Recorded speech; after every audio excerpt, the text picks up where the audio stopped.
one here in Street Fighter League Japan, and I gotta say, it's gonna be nothing but extraordinary battles all the way through. My name is Jeremy Vicious Lopez, and as you can see, I'm doing it solo today on a very, very special occasion. We have these teams, again, duking it out to find themselves at the playoff spot. And I say it's extraordinary today because we have two of those teams that are looking to make their spot into the playoffs, but they have such a tall road ahead of them. It's gonna be Good 8 Squad going up against Camouflage Nation, and then of course Hiroshima team Igza versus Saishunkan Seoul Kumamoto. In terms of the placement thus far, Camouflage Nation is currently sitting in 7th place with 120 points, and they're facing off against the giants of Good 8 Squad, sitting at the very top at 280, as well as Hiroshima team Igza, with falling short by the wayside just little by little, week after week. They're starting to scrape for some of these points. They did have 10 points to their name the other day, currently sitting at 65 in 8th place, while Saishunkan Seoul Kumamoto, well, this is just as important for them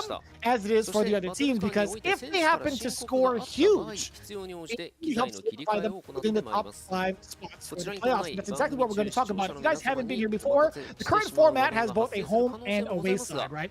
The team on the away side will place their player order with their respective character up first, which then allows the team on the home side to plan their strategy around that order where potential counterpicks can happen, right? The first teams, actually the teams that then play their first matches, with the first and second matches being 10 points in a best of 3. The third match, however, being a best of 5, awarding 20 points to the winner. And if both teams happen to tie in points, both teams then send in one of their players in a first-to-one sudden death battle worth 5 points. They'll be awarded to the winner, thus breaking the tie. And of course, these teams will be facing off in 14 grueling weeks of battle to determine their spot in the playoffs, where only 5 of the 8 teams will be competing for that grand prize. You've seen the process here. We've seen the tryout. We've seen the acquisition of the pro license. We've seen the draft from back then. I think that was in June, if I'm not mistaken. And of course, we had plenty of the tournaments to go forth. But this is going to be the schematics, the plan, if you will, for the playoffs and how it's going to work out. We're looking for the top 5 competitors. Of course, the one that ends up in the top spot at number 1, well, they pretty much float on over to the second phase of the playoffs, where those two will be facing up for a very, very hefty prize, right? The prize of 8 million yen, which is going to be split amongst the top 3 teams anyway, right? First is going to get the lion's share of 5 million, second place with 2 million yen, and third place with 1 million yen. On top of that, though, this is the ultimate prize, ladies and gentlemen. This is the one right here. On top of that, the winning team will be sent out to compete against the champions of both Street Fighter League US as well as Street Fighter League Europe in a 3-way battle that's going to happen at Capcom Cup. So be sure to reserve your space on your calendar, either attend Capcom Cup or even check it out live here at Capcom Fighters in due time. As it stands right now, we're about to get it cracking. We see Aru, we see Hamiko pop open the Red Bulls. You already know what time it is. That means it's time to go. And I've never heard Aru actually make that noise ever after popping a Red Bull open, but my drink of choice, well, it'll always be water at the end of the day. But I'll tell you what, right now, it's going to be pretty exciting, right? We're going to see Camouflage Detonation on the home squad. They're actually going to be streaming from the Camouflage Detonation Arena, their compound, for majority of the time. So they're going to see a lot of support coming from there. You can see the little DNG at the top of the screen right above the commentary box. And of course, the away squad with Good 8 Squad, I should say, they're going to be the ones who are going to be counterpicked. We're going to reveal their orders shortly after, but I would love to see who we actually have on the Good 8 Squad with a proper introduction, in case you haven't seen it yourself. Let's take a look at it. Good 8 Squad coming in hot. On the away side, leading the pack is the Hiroshima Predator, Gachikun, and that patented Rashid. Of course, followed by the Cosmic Boxer, Dogura, with one of the more impressive bouts with Balrog. The #1 player in the world, Kawano, hot drop in social media with that call in of the next generation, backed by the man who needs to deal with the devil, the wind devil that is. It is Dogura with that bison. Really curious to see how this is going to play out. For Camouflage Detonation, more so than Good 8 Squad. Again, Good 8 Squad in a very, very good position. They've been dominating with at least 280 points right now. Let's see what the home team has up their sleeves, especially with the strong arm pillar, the meal ticket, Itabashi Zangief coming in with G as well as Abigail just in case. And even if those picks don't work out, well, you're still on the side of the brave with the hero side now coming in with a Luke and a Cody. And if one Luke wasn't, or one Cody wasn't enough, we have the baby-faced trickster, John Takeuchi, coming in with his own style of Cody. And to round it out, the Aces return. Uryo with Rose, one of the more exciting players that we've seen come out of Street Fighter League and actually come out of retirement, I feel like, because I haven't seen a lot of Uryo in Street Fighter 5 as of late on a bigger scale, and I'm very glad to see him here because he has been doing absolute work each and every day that he's shown up to the league. Now, taking a look at it, right, we're going to be establishing the away order for the Good 8 squad. Let's take a look who they put up. Ooh-wee. This is going to be kind of hefty, right? Gachikun with the Rashid starting off pretty strong. They're trying to solidify their points and the momentum with that pick. Kawano, who actually hasn't had a chance to play a lot as of late, right? In total, Kawano's only played, I think, 5 matches, and he's won 3 out of those 5 matches. Dogura, he's been the hot ticket so far for Good 8 squad in the anchor position. But what's funny about that is all 3 of these players on Good 8 squad have 80 points apiece. That's actually pretty impressive through and through. So as we're looking at it now, I was actually kind of wondering who Hameko thought should go up against who, right? I think he initially pointed at Itabashi going up using G versus Gachikun's Rashid, if I'm not mistaken. And we're going to see how that plays out. And if Itabashi goes up, I think that'd be a pretty good, solid shot, right? Currently 50% in regards to his stats. We're going to see how this plays out. Let me take a closer look. Let me actually pull it up myself at Hameko's decision specifically. Hameko's choice, right? So the reservations for Hameko were that he believed Itabashi should go up against either Gachikun or against Dogura, depending on where they're at. All things considered, Dogura is going to be on the bench, so he's aiming at Gachikun, and he thinks that G should be the play against Gachikun specifically. So, we'll that plays out. I want to know exactly what it's going to be like, but only time will tell, and we're going to get that answer very, very soon. It looks as if it will be Itabashi. And I think everybody else knows it too, right? Taking a look at the little pregame interview we had with Gachikun, we got the full translation. Overall, Itabashi had done pretty well for himself. Gachikun was surprised, or actually was expecting Itabashi to show up. And he said, Itabashi came through. I've lost against G twice, and I would like to win this. Those were the words from Gachikun. We're getting a quick response over from Itabashi in just a bit. But in regards to the last time they met, it was actually true. Itabashi had taken down Gachikun 2 games straight back in week number 3 and had taken those 10 points. So he's looking to do so again. This is more of, this is the run back that we rarely get to see and that we've pretty much highly anticipated in this half of the season, right? We've always talked about what's going to happen in the run back. Will we even get that run back? This is where we actually get it. Itabashi going up to the plate against Gachikun. And we mentioned this earlier, right? We were looking at the current record overall from Itabashi, winning just half of his matches, which is still a pretty good deal. He's sitting at 45 points currently, so I feel like he hasn't really been in that anchor position as much. I think he's been there for at least like a 5-pointer for like a sudden death match, right? So we still count that in. And of course, looking at the other side, Gachikun with a very impressive record as well. 6 out of 9 games won with 80 points. Just looking at that win record, still pretty impressive, right? Taking the seat a couple of times over back in week number 5. We'll see how that matches with his current skill level. Again, very, very impressive play with Rashid through and through. We're going to see it's going to be more than enough. And how much work he's been doing against Itabashi, and if it's going to translate to that W this week. Looking at it now, though, again, Itabashi's G, absolutely spectacular. Overall, since he's pulled out this character, he's been seeing a lot more success, in my opinion. Outside of last week, right? Last week he fell to Fudo pretty convincingly 0-2. But even outside of that, right? Itabashi in week number 8 got 2-0 against Torimeshi's Dalsim. Even prior to that, he's been doing pretty well.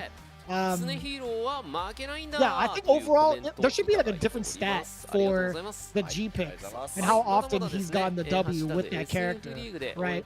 I mean, he's also gone back and forth between that character and Abigail. Abigail, I feel like he hasn't seen as much success, but that's a whole different story, right? It's kind of difficult to navigate back and forth between matchups, in my opinion. But even in week 6 and 5, Itabashi had taken a back seat to kind of warm himself up for the matches afterwards. But even so, I think overall he's gonna have a good time with this character no matter what.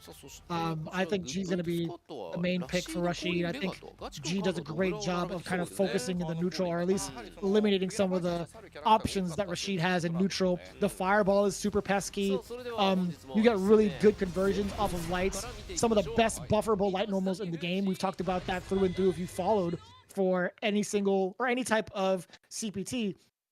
G is going to be occupying a lot of space against Rashid. It's going to be up to Gachikun to kind of tread softly around the big man. We'll see that if that happens. It's going to be, again, the first game, or the first match. Camouflage Detonation with Itabashi stepping up to the plate with G against a good 8 squad, starting with Gachikun and that Rashid. And here we go. We talked about the projectile game initially, but it seems as if Gachikun right now has been taking more of the pace against Itazan. And he's aware of it too, right?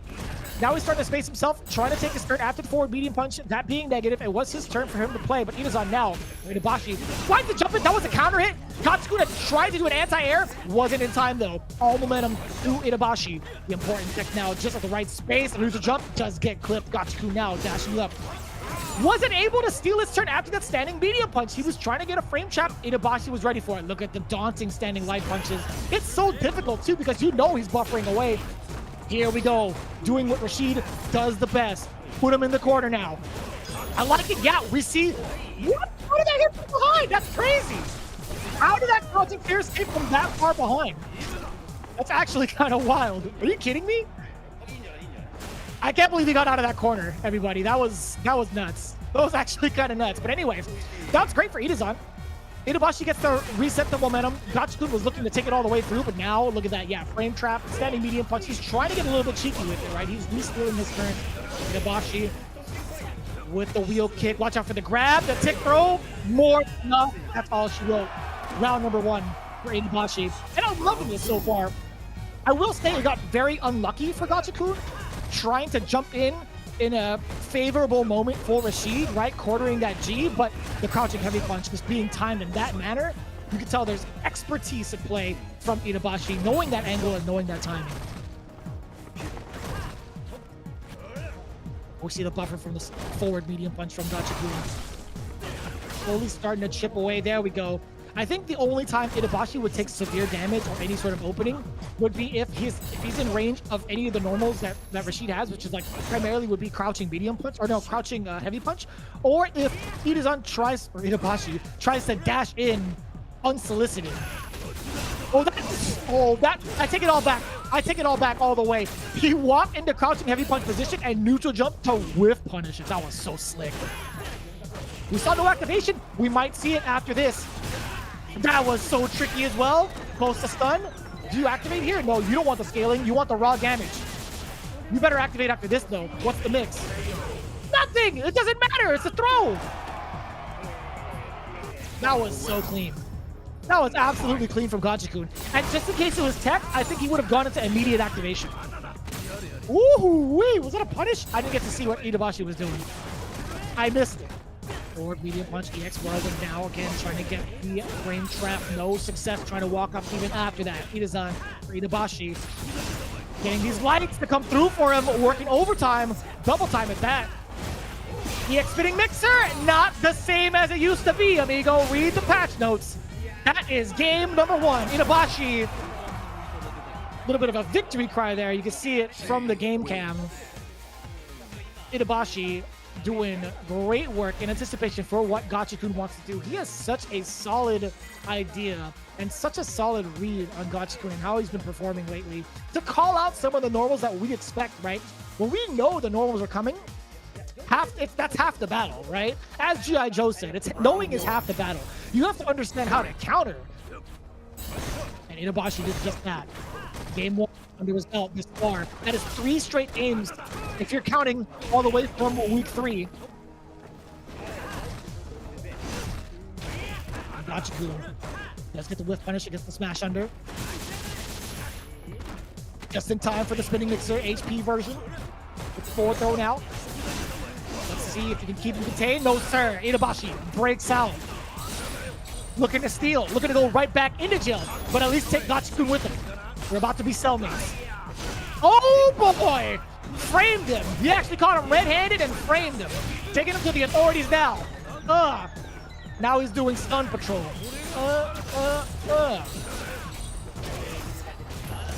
I'm down with the roundhouse. Low light kick activation from Gachikun. Back throw now gets him in the corner. It's his trigger too, by the way. That is the extension of the damage, and that is the round for Gachikun in game 2. That could have gone either way, though. That absolutely could have gone either way. And again, we actually got to miss the translation, but Itabashi has exclaimed, Gachikun saying he wants to stop me from smiling, I won't let him do so. Even Gachikun had mentioned it earlier. Itabashi was smiling when I lost against him. I'm going to stop him from doing so. I love the back and forth from both, really. I love the genuine competitive spirit from both. And then we see the counter hit off the crouching heavy punch. Lifts so much damage, but more importantly, this corner positioning, right? Finds the escape option. No, sir. Still gets clipped. The Whirlwind has a lot to contribute about that. Not going to be enough. But from above could be a big, dangerous factor when he hits the activation. Tried to bait out a throw with the wheel kick, I'd imagine. I would have imagined that was an absolute throw bait. But it's all tied up here. 1-1. I'd imagine also Itabashi is going to be sticking it out with this character. I see no reason to switch, although it being a very convincing W from the side of Gachikun. I think overall the character G does a pretty solid job against Rashid.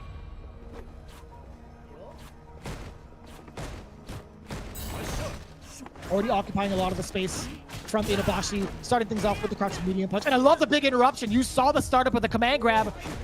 Not going to come through. Not on Gachikun. Oos. Would you get the presidentiality level? I feel like that hasn't really been a factor up until now. We are going to get the enhanced fireballs if we actually throw it. But we see Gachikun buffering away as well. He does have meter on the board. 3 lights. Does get the knockdown. Very important. And now, even more important, the corner positioning. Sheesh. We do get the punish on that. Itabashi being a little bit overzealous. Where a buffer had gone wrong. But now what happens? Stuck in the corner. Whirlwind shot to keep him at bay. Testing the waters a little bit, looking for the activation. Gachikun, he's ready for it. He's trying to force a bad activation from Itazan. What? Itabashi finds it. Big success from corner to corner. Watch out for the command grab. It was the V skill. Gachikun heard the stream. He heard the stream. It doesn't even matter though. Breaks free. Puts himself at match point against Itabashi. Not too bad, if you ask me. That could have gone either way. That was a good call out from Itabashi, utilizing that V-skill and catching the movement from Gachikun, sensing a little bit of urgency. He's going to sit still. He caught the movement against the stun, but the important tech from Gachikun gives him another chance at life. I love the roundhouse activation. Confirm, and the side switch, he has all the routes down for complete optimization. He shift from out of nowhere. Itabashi not really catching a normal out of that one. Ooh-wee! Again, another escape option for Gachikun. This is where he applies the most pressure. The stroll strike game is so imminent with Rashid, especially piloted by Gachikun. There's another throw. Unsuccessful. That is a medium kick activation. I think he needs a touch and a half. This sequence is not going to kill. If he gets a command grab, it's over. Gachikun knows it too. Itabashi, he's forcing the mistake. He reacts to the fireball, but no, he doesn't get to finish it out. And the spinning mixer catches him. He finds redemption 2-1 and breaks the win streak of Itabashi. Gachikun prevents the smile this week And that's going to be the last of it between these two. That's the final exchange, man. That's what happens. Gachikun, you slide dog. You slide devil. My man is laughing all the way to the bank. He is not stopping. Itabashi, no. Itabashi, the stern look on his face. Oh, no. That's rough. He had a mission, man. What's wild about that is I don't know if there was another option he could have taken after the wheel kick had settled. After finding that opening, especially with critical alert on board, I feel like there was maybe another option, but either way, we'd have to take a look at that on the replay. I hope we get to take a look at that on the replay, because that final moment could have gone to either player at that point.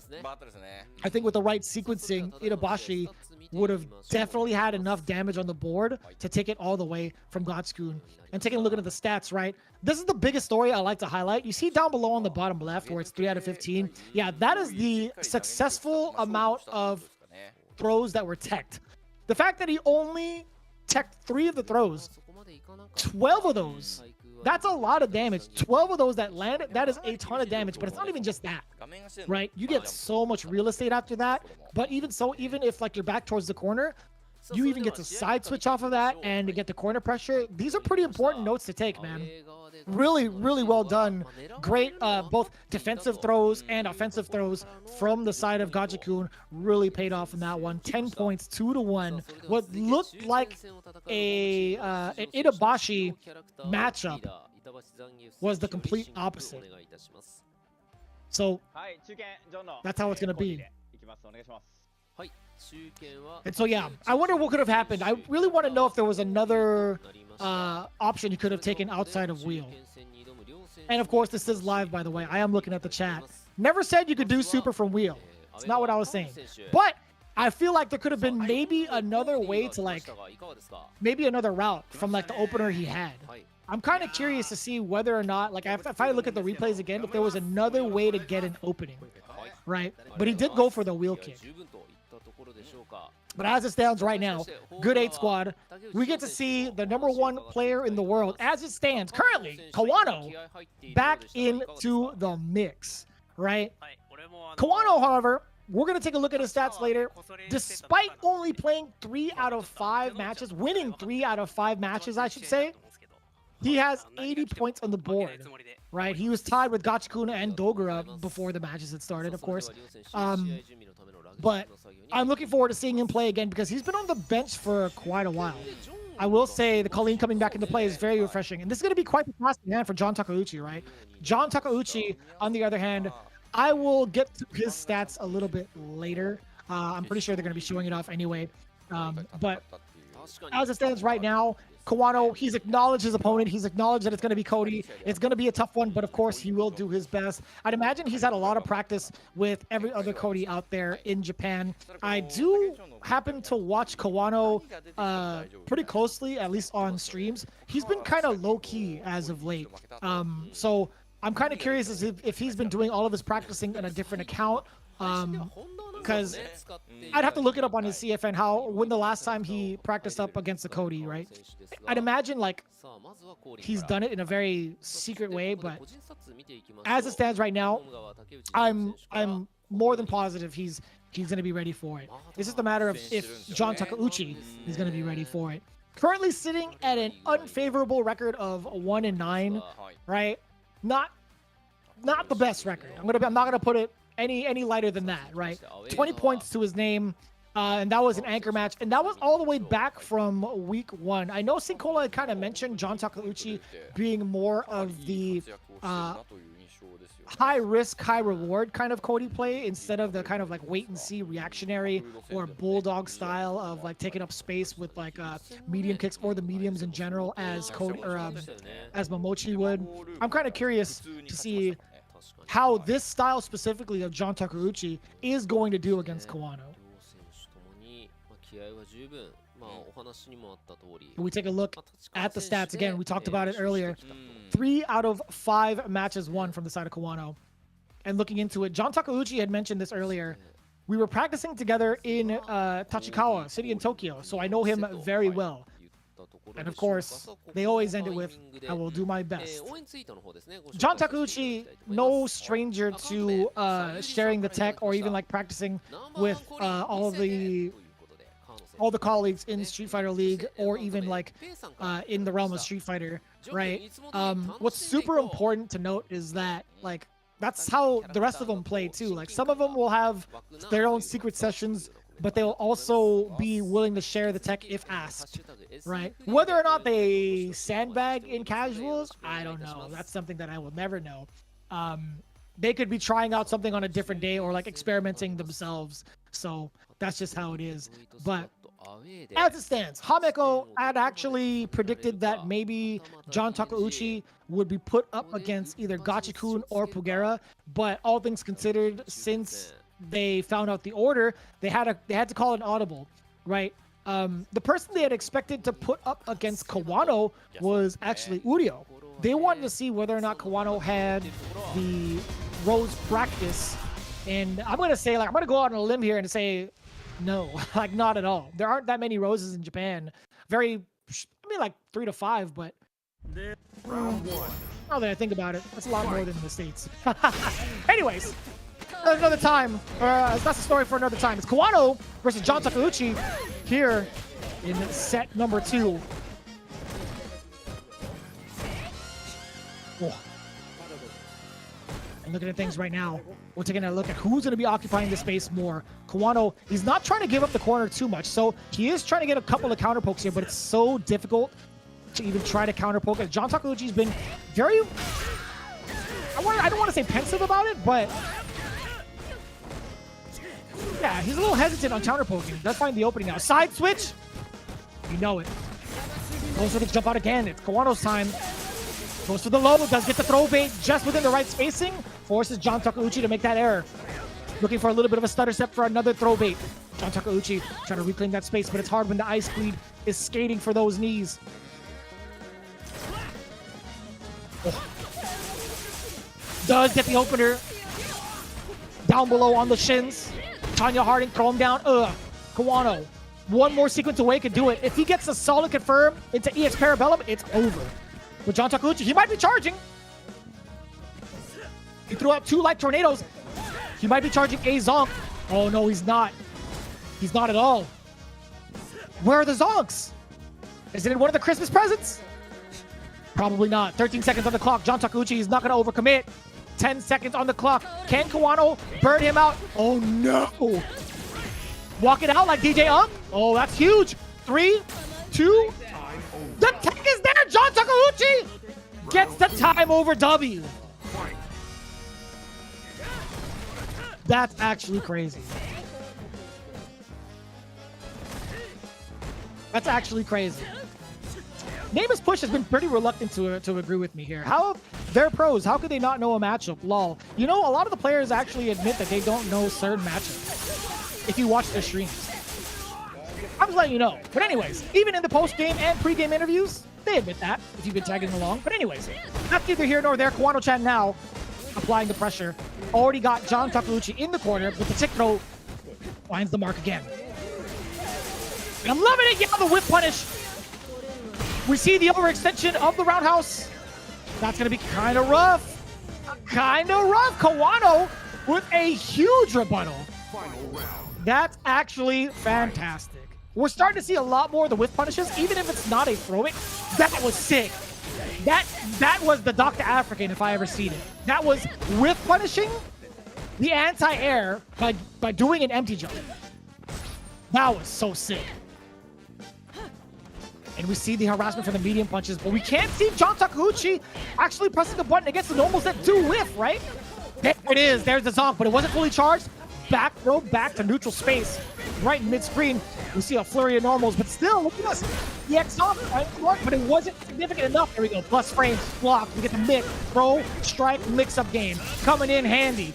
John Takeuchi trying to catch Kawano jumping. He does successfully at one part, but now it's stuck. What happens when the Ice Queen activates the anti-air? Stitch him. Oh my God, he was stitching him up mid-air. Threw the knife at the ankles, and then caught the rest of it. Got the surgery on the go. That was actually kind of ridiculous. That was actually kind of ridiculous. Hoo-wee. That's so crazy, too. That anti-air as a projectile and having the juggle afterwards, that's pretty impressive. I'm not going to lie. But that's one of the biggest threats, too. I think just V-Trigger 1 with the new opportunities that Cody has in terms of the range and just not even just with the normals, but the range of being able to anti-air. Ooh. Roundhouse catches the mark. Oh, he was anticipating the jump to some degree, but just wasn't ready with the proper anti-air. John Takeuchi now. Not on the back foot. Instead, he blocks the overhead. My man. That's the first time I've seen Kawano actually go for something that high risk with that little life left. Haven't really seen that before from the side of Kawano. Oh. You see a little bit of contention after. Yeah, there's the punish against the roundhouse. A little bit too close for comfort, and John Takeuchi, he was shaking his head at that one too. He wasn't expecting Kawano to be within that range. And of course, when he sees Kawano in that range, he switches it up with a standing medium punch now throw, getting closer to the corner. I'm liking this from John. No, still within range of the medium punch, but nothing behind it from Kawano. No confirm. And light kick, you know, he's buffering Kawano. He's gonna get hit! Activation time for John! Don't get thrown. Do not get thrown. And he knows it. John Takeuchi went for back-to-back frame traps against Kawano. Skating on in there. Fighting his way out of the corner. But not a lot of damage from that V-trigger activation. Not a lot of success. The anti-air is there for John. Critical Art will do it. He has so many EX zonks as well. Ooh, standing light kick into the buffer, or the confirm, I should say. One more touch of heavy strength or a counter hit medium. Could go either way. John Takeuchi, it looks like he's playing the clock again. Trying to play the counter hit game. Activation trigger. This is huge. Oh, but that's even bigger. Oh, my lord. Kawano using the vanity step past the fireball. Punishing John Takeuchi on the way down. That was sick.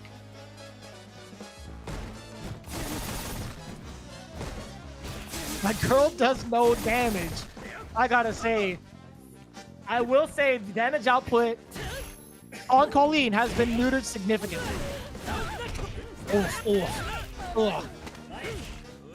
Overthrow. Here we go. Wasn't ready for the escape option. Kawano has gone for the jump out multiple times though, and this is going to be great for John, reclaiming the space and the momentum. Back towards the corner now. What is Colleen going to do? Activation, has to hold it.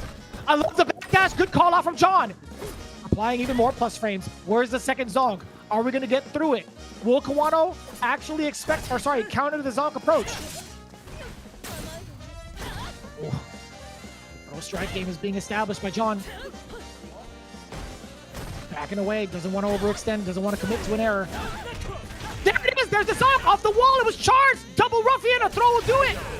He does get the bait. Kawano thought it was going to be a throw as well, and John Takeuchi peppering it in nice and easy. Crouching jab heavy ruffian. 2 games to 0 in what looked like Kawano's favor in the early start of the games. Absolutely immaculate recovery. John Takeuchi looking like a different man.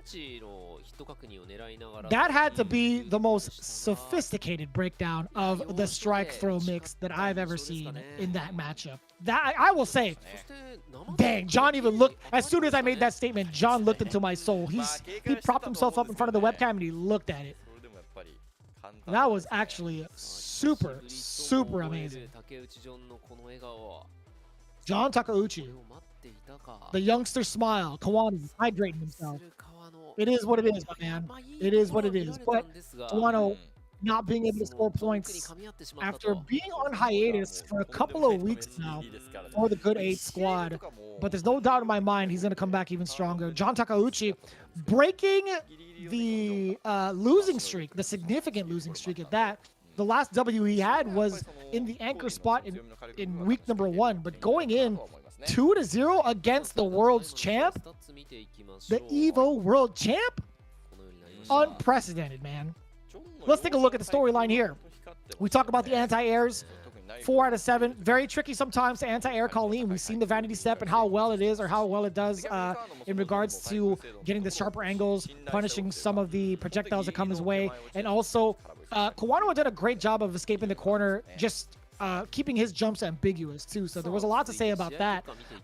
As for the throw strike game, I think that was more so in favor of Kawano being able to establish that as Colleen. You don't even want to try to press a button because those counter hits hurt, man. Those counter hit combos can lead to so much damage, especially with bar. Same could be said with John Takeuchi and Cody, right? Any sort of counter hit can lead to massive damage. So we see a very big similarity in this throw strike game.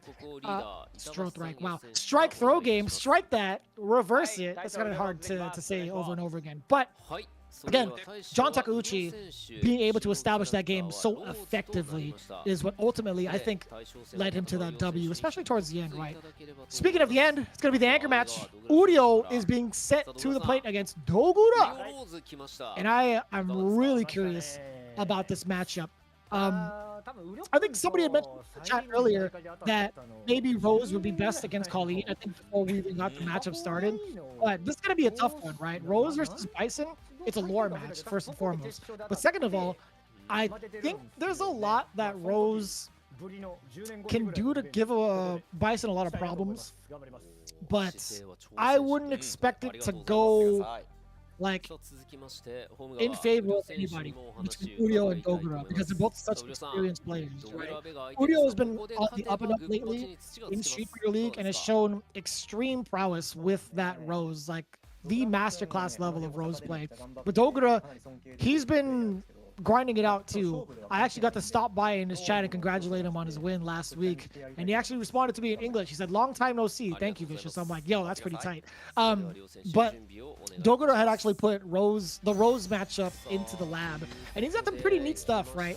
I think there's going to be a lot of mix-ups he's going to show for the first time that we haven't really seen in this particular matchup, but we'll see how this plays out.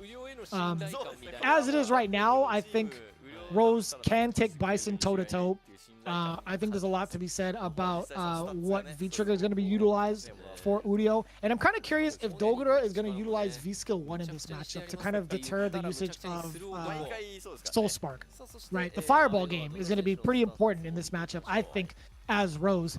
But we also got to keep in mind that Dogura is one to challenge said Fireballs with the dashes or even EX Stomps. But also kind of walk into the space where you could actually throw out a normal to interrupt.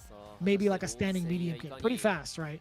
Standing medium punch as well can be a little bit closer range, but it propels him forward so much. I kind of want to know if or which strategy Dogura is going to implement as the opening gambit, because he could be pretty antsy, or if he's just going to do the calculations and sit back to wait for Uryo's opening. We'll see how the first matchup kind of goes. But looking at the pre-game interviews, Dogura had said, "Rose, I think the last time I played with Uryo was 10 years ago and I lost against him." 10 years ago. Uryo had said, "We are both from Osaka and I respect him a lot, but I will tear him into pieces." That's actually kind of wild. This guy's a savage. Looking into it though, Dogura being the on the high end of matches played, currently has a win record of 7 wins out of the 9 weeks he's played this far, but he's only earned 80 points.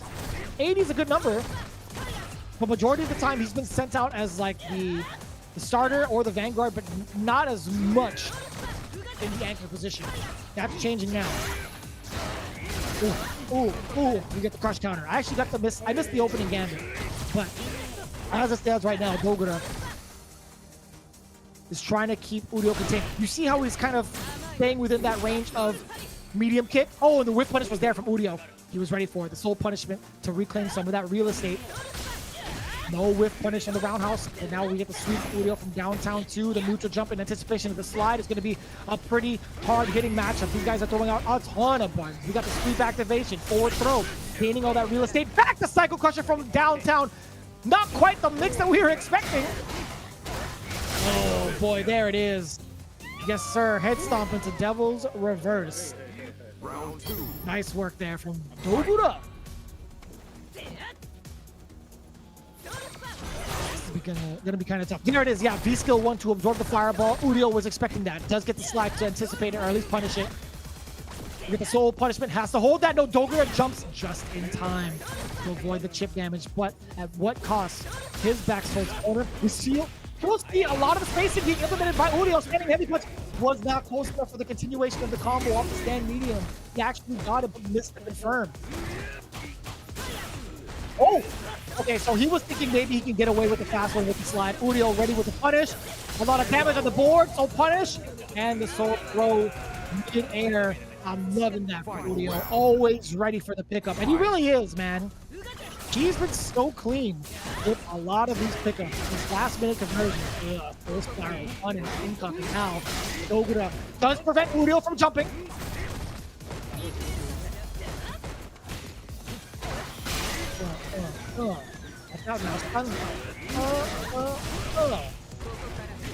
Throw will do it. Throw. Oh, that could have been it too. I think Uryo was banking on it. You know what's wild about that?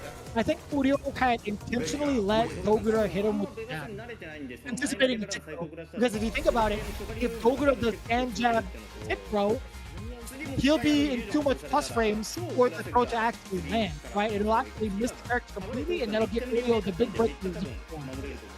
Dogura was absolutely ready for it, right? You got the stand jab, crouching medium punch for the block afterwards. That was really well anticipated from Dogura. But I will say that was actually a good shot from Uryo to even force that tick throw scenario, potential tick throw scenario. Pretty gutsy.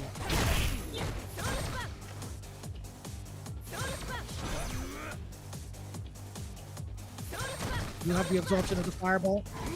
That range is going to be so hard to even try to throw it out there. Ooh. First anti-air was there. You didn't want to get iffy with the second one. Look at the Psycho Axe backing away. Also, Uryo still within range of the heavies. Yeah, he's anticipating a heavy moment. But that's a good signal for him to start throwing out some of these soul sparks. Yeah, the soul spiral could have got punished, but no, sir. Good 8 squad with Dogura just not within the space. In fact, roundhouse does connect. Or the four roundhouse, excuse me. That is 4 round. That's my mistake. It's also a stun. Target combo to the stall, full throw. Anti-air scarf. I should probably start calling it the official name. That is indeed soul bind. No longer soul throw. This isn't Street Fighter 4. That is indeed soul bind now.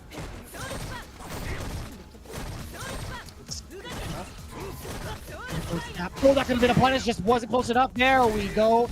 Dogura does get at least 1 punish on this full spiral. Oh, trying to pay out a throw. We saw that from Uryo. Made him still stay either way with the EX fireball usage. Now it's going to be Dogura's turn. Plus frames. Jumps out of the corner, but still catches a knee to the face. Sweet chin music, close to stun. Uryo trying to contest. He was trying to anticipate or like bait out the throw with the tip throw. We got a trigger though. Are we going to see it? Oh, the forward heavy kick. Whipping up Dogura, but nothing of it. No whip punish, luckily for Uryo.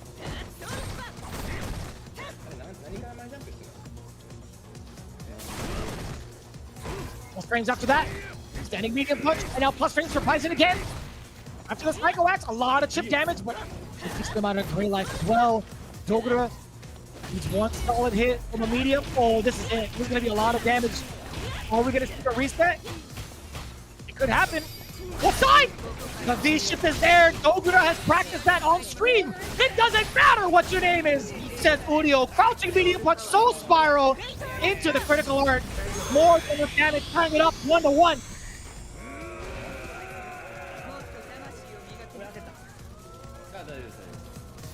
That was extremely well played. A huge sigh of relief there from Uryo as well. Man, the confirms have been so on point from Uryo.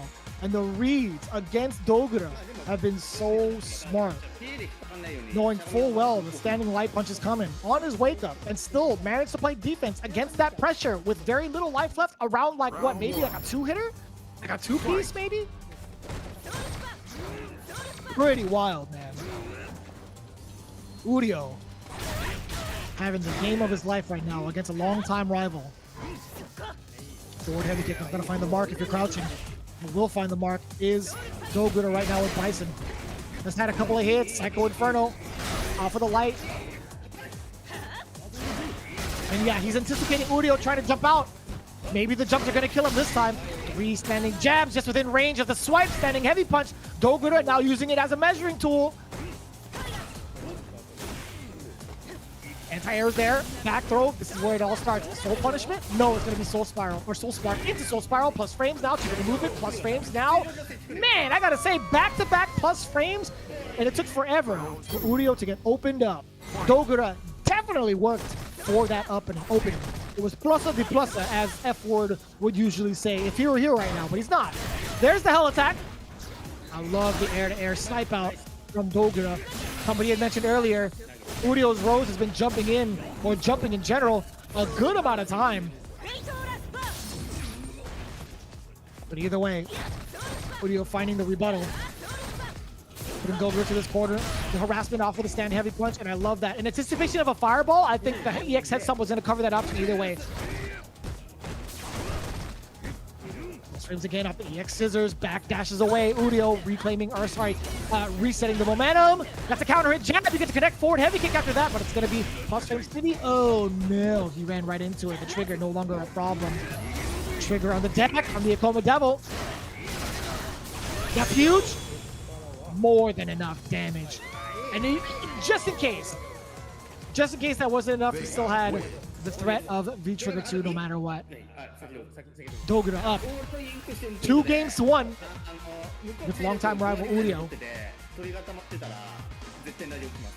It's kind of wild. It's actually kind of wild to see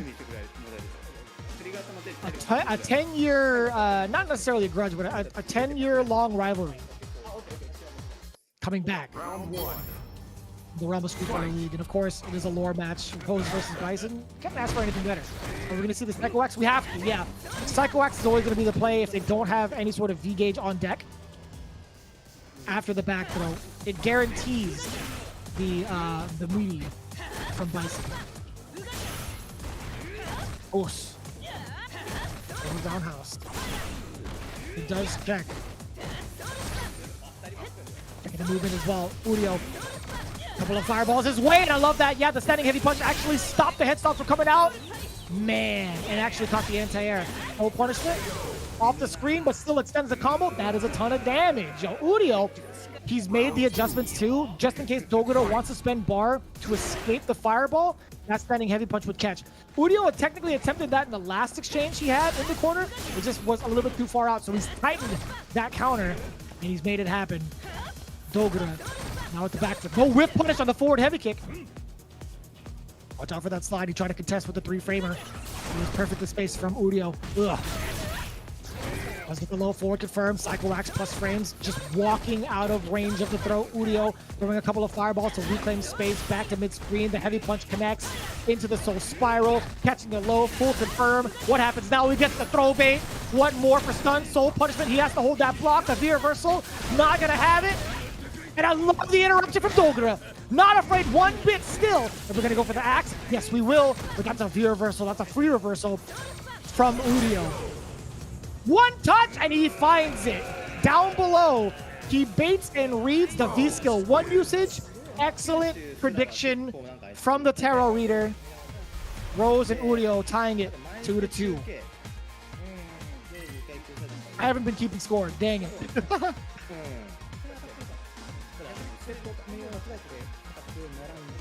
It's been looking pretty wild thus far.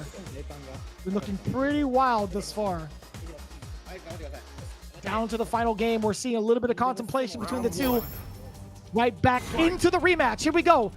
The final game between Combo Fight Detonation and Good 8 Squad. Big crush counter set up the punishment. Plus frames after that. Get to pursue. That's a lot of damage still. 2 counter hits. Back-to-back forward medium kicks find the mark too. We see the Psycho Axe. A little bit of damage coming in from Dogura. He's not familiar with it. He's not familiar with the tactics. That was ambiguous as heck. If you tell me right now that you blocked it, I'd say you're a liar. And that's going to be it right now. Uryo looking at match point. If that didn't kill, it would have been damn near stunned. I think it would have stunned, actually. Not even near it. That definitely would have stunned. Oh, got a single button from Dogura. What is he anticipating? Forward thrown out. With the dash up, what happens within fierce range? Neutral jump, looking for any advancement from Uryo for a punish, but a scissor kick comes into play. Yes, sir. Throw after the plus frames. Low check. No way! He pressed a button after that? I can't believe it. Dash up. Let's get the meaty. Still in hot pursuit. Dogura trying to back away. You slide devil, you. Bust out the scissor kick. Now the back throw. We're looking for a way to trigger. That's the one off the slide. V reversal, or sorry, V shift. Inside of Uryo. Not gonna spend the critical art yet. Not gonna do it unless it kills. Oh yeah, the devil's reverse. Finds the mark, the cross up, tying it all up. Dogura throwing it out there. Uryo looks to the sky in disgust. Another one of those you can't predict, and it's so hard to tell right in the middle of the body. So smart from Dogura to pull that out. Man. The interruption there from Uryo. The fight's not over, not even close. So scissor kick, a little bit of chip damage. Forward heavy kick finds the mark. Now Dogura gonna get crushed countered, trying to be in places where he shouldn't be. Are we gonna set up the side switch? No, he actually sets it up for an early fierce, looking like a cross up. No punishment on the soul spiral. It whiff. Catches a sweep down below. It does get the trade. These guys are going 100 miles per hour. Forward throw now. Dogura firing at all the pistons. Watch out. There could be one more command grab. The devil's reverse! That's gonna be it! He anticipated Uryo's reactions. He anticipated the soul bind to catch Dogura, and Dogura is laughing at him. Dogura is laughing it off. He had the right read. He thought, look at that. He can't, either he's in disbelief or he's genuinely laughing. I think he got lucky, but Uryo, he thought he could get the anti-air against the stomps, but the thing is, it was the devil's reverse, right? It was indeed the devil's reverse. Oh my god. EX devil's reverse, by the way, invincible on frames 1 through 16. I don't know where he was at because on the way up, that thing just whiffed. That shawl just went right through his body. And I don't know what to tell you about that. I genuinely don't even know what to tell you about that. If you're looking at whether or not it's going to be head stomp, though, Uryo had the right reaction because head stomp and devil's reverse both have the same startup animation, right? The thing about the EX head stomp is, though, you're not invincible. You're projectile invincible, but not even close on startup. So that was a pretty lucky break, I think, for Dogura. Dogura still in disbelief, laughing it off, and that's gonna be a very important 30-point game. I think that breaks the 300 barrier. They are now at 310 points, if I'm not mistaken, everybody. Yeah, 310 points for Gachikun and the Good 8 squad, Dogura and Kawano. It was looking kind of shaky. That was actually a very, very close game, though. Like, Capcom Detonation had Rashid sweating with Gachikun. Itabashi could have taken it. He did have critical art on deck. He just missed an opportunity to go for a different route, possibly off of a hit confirm. John Takeuchi had taken it 2-0 against the world champ Kawano. That in and of itself is super impressive, and Uryo brought it down to the wire at the very last game. Down to the final moment, even. And I gotta say, that's extremely impressive. They're all exhausted. I feel you guys. That's the general sentiment from the Good 8 squad. They are mentally exhausted. You know, me too, fam. Me too, fam. I wonder what Kawano had to say. I'd imagine he's like, he's grateful for Dogura cleaning it up in the anchor spot. Slightly disappointed, I'd imagine him saying, for not being able to get that W, but we'll see what the official thing is. Gachikun, his translation came in for his matchup. He says, I'm glad I won against Itazan. The Rashid costume, used it for the first time. It's the only costume I could use. I don't know if that's true because I think Gachikun uses that costume every single time. I don't think he uses the Street Fighter League costume. He's wearing it for the first time. I think that's baloney. I call lies on that one. I think he's just being sarcastic.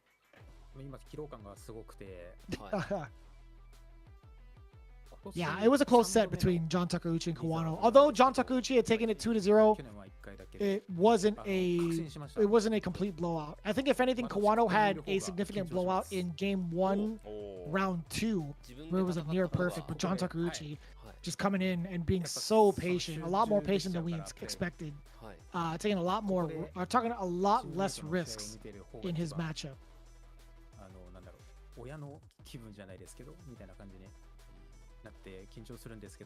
And we do get the translation in from Kawano as well.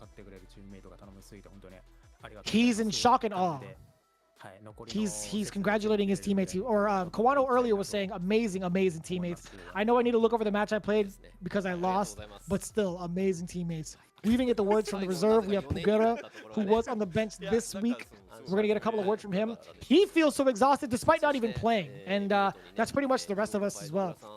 This is the third time he's on the reserve spot, but one thing he knows for sure is that when he's seated on the bench, he feels even more nervous. He feels like a parent watching his sons play. That's not as profound as I expected it to be, but I'll tell you what though, that's pretty bars. That is pretty nerve-wracking. And you can tell how nerve-wracking it is for Dogura. I wonder if he had any highlights or anything in regards to that final moment and what he had to say. He's talking about Rose right now. We heard it a little bit. 結構最後のラウンドきついなって感じになったんですけど、マジで僕がセット取った時とかラウンド取った時、チラッと右のディスプレイで応援してくれてるチームメイトの顔映るんですよ。はい。でその時にもうセット取った時全員もうなんか3歳児かっていうぐらい喜んでた。特に川野の喜び方がやばくて、いや。こいつら喜ばせたいから頑張ろうって思いでマジで頑張りました。ドグラさんの試合は見てて一番ハラハラします。すいませんね。アトラクションの瞬間がある。So Dogura had said, I think it was at one of the extra games that I played where I said I'd show all of my ability. I have said it, and today I have shown everything that I could. Or that's what the translation that I was given. He also says he saw the faces of his teammates and they all looked like 3-year-olds when he won. That was the whole celebration thing. Very, very nice of you, Dogura. But that's gonna be the general attitude, I feel like, with this team. They all kind of troll each other, I feel like, with the exception of maybe Pugera and Kawano sometimes. But Dogura putting it to light a little bit, having a little lighthearted conversation towards the end. Even saying that he doesn't even know what to say, is what he said. He said, I can't even think of what to say towards the end of it. But he was talking about Rose, so I'm glad that he was able to show off all of his ability against a character that he doesn't really get to fight off against. Taking a look at the stats, not too big of a difference in regards to the anti-airs on deck, right? Bison not having the best anti-airs in the game, and Rose, I will say, there's very few times where she gets the anti-air of Bison, because I feel like Bisons are going to be taking control of the sky, of the ground game a lot more often than not. But the strike throw game, again, even being highlighted on the bottom left of the screen, the strike throw game is pretty important, right? Bison gets to be so commanding with having a back throw that's a lot further than most, right? And even being able to get like a meaty afterwards, that's a pretty huge problem. But even the forward throws, the strike throw game, we've seen how many that have been missed by Uryo, which is exactly why he started to take the stand jabs to force the error on the tick throws a lot more often in the later half of that set between the two. But as it stands right now, that's going to be 30 points for Good 8 Squad. 10 points on the side of Camouflage Detonation. And this is how the matchups went, right? Itabashi had taken down one game. The first game against Gachikun, Gachikun made a huge rebuttal. It actually went down to the last game, last round. And again, it was a matter of Itabashi landing the right combo with Critical Art. John Takeuchi, a big 2-0 against Kawano in convincing fashion. Of course, we just saw the culmination or the conclusion of Uryo versus Dogura going right into the replays, right? We were talking about how G can occupy a lot of the spaces where Rashid wants to throw out those favorable normals that lead into good amount of damage, connections into Eagle Spike, and more importantly, that corner positioning. And I gotta say, even though Gachikun had it, he took advantage of the tall stature and making these jumps ambiguous against Itabashi Zangief. Sorry, Itabashi G. It's always hard to say Itabashi by himself sometimes. But anyways, we did get to see the prowess of that G in the mix game. Yes, sir. Speaking of mixes, no spinning mixer here from the side of Gachikun. There was a lot of big risks, or at least big bold choices being made from Gachikun as well. We've seen that entire sequence come up from a crouching light kick. Oh, yeah, that was kind of tricky. I wonder if he could have done maybe like instead of anticipating the tornado with a wheel kick, I wonder if he could have just done raw critical art, right? But it is what it is. This was the matchup that was so sick, right? It went down to the wire. We see the double, triple dash over from Kawano. I wonder what would have happened if he actually dashed up twice instead to maybe like beta throw. But anyways, immediately after that, Kawano really wasn't having it. Scored almost a near perfect. But this is where we saw the snipe out too. John Takeuchi's control right here. Look, he was waiting for it. He was banking on Kawano to jump out of the corner, calculated and called out. And this is where the knife came into play again. Look how close it was between the two. You see the vanity go past the projectiles, get past that strategy, and make it so tough for Cody to even try to anti-air. And this is where we started to see the Zonk Knuckles come into play, right? John Takeuchi had put those on reserve for so long and found the opening finally to spin that bar and finds the mark, right? Or to find the mark. But as it is right now, going into it, yeah. This was the matchup to behold. Uryo versus Dogura. Pretty much tit for tat. It's been down to the wire. And I love that throw bait. The forward medium kick to activate. Look at all the damage. Side switch, another side switch. But Dogura was ready. He was actually preparing for that specific mix. But it didn't matter. Again, it doesn't matter what your name is. Uryo getting the crouching medium punch into the critical art. Look at the damage. Look at the damage. Back throw now. Psycho Axe. That's plus frames. The V reversal out there. I'm loving it too. Uryo making all the right reads too.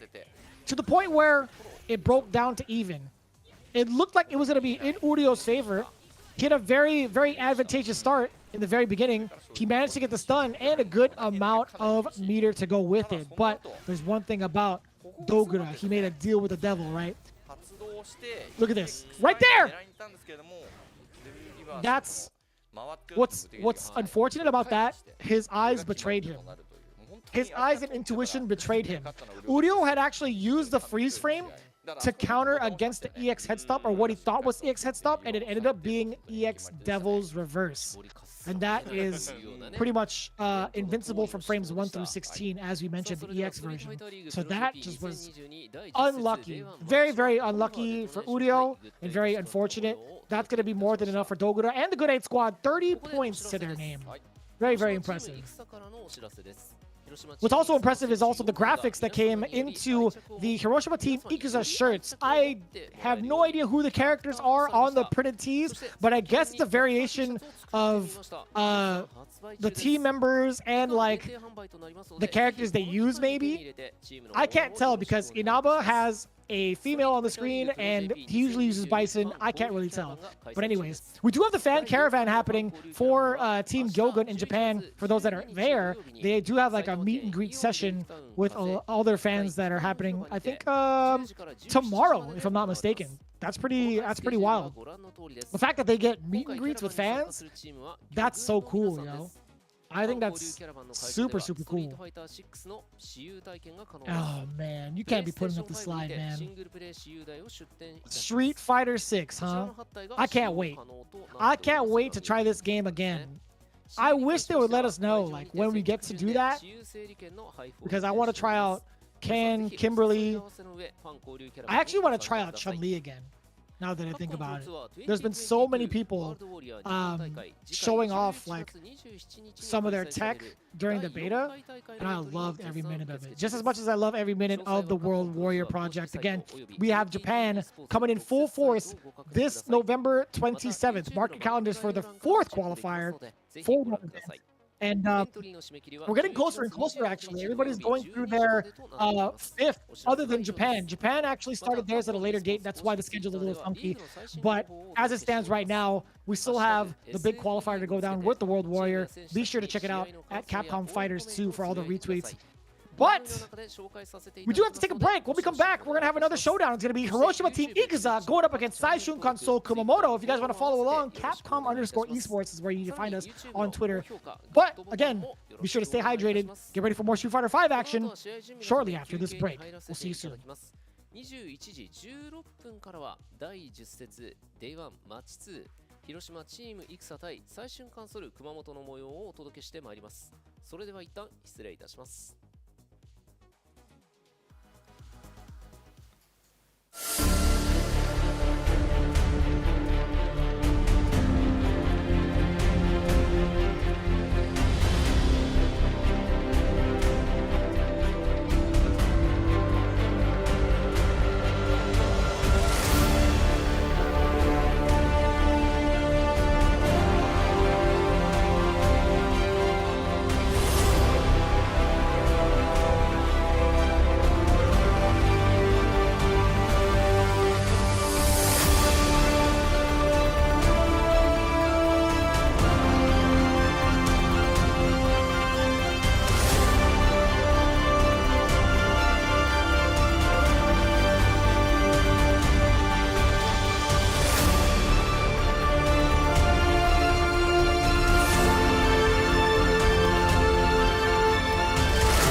ご安全にな。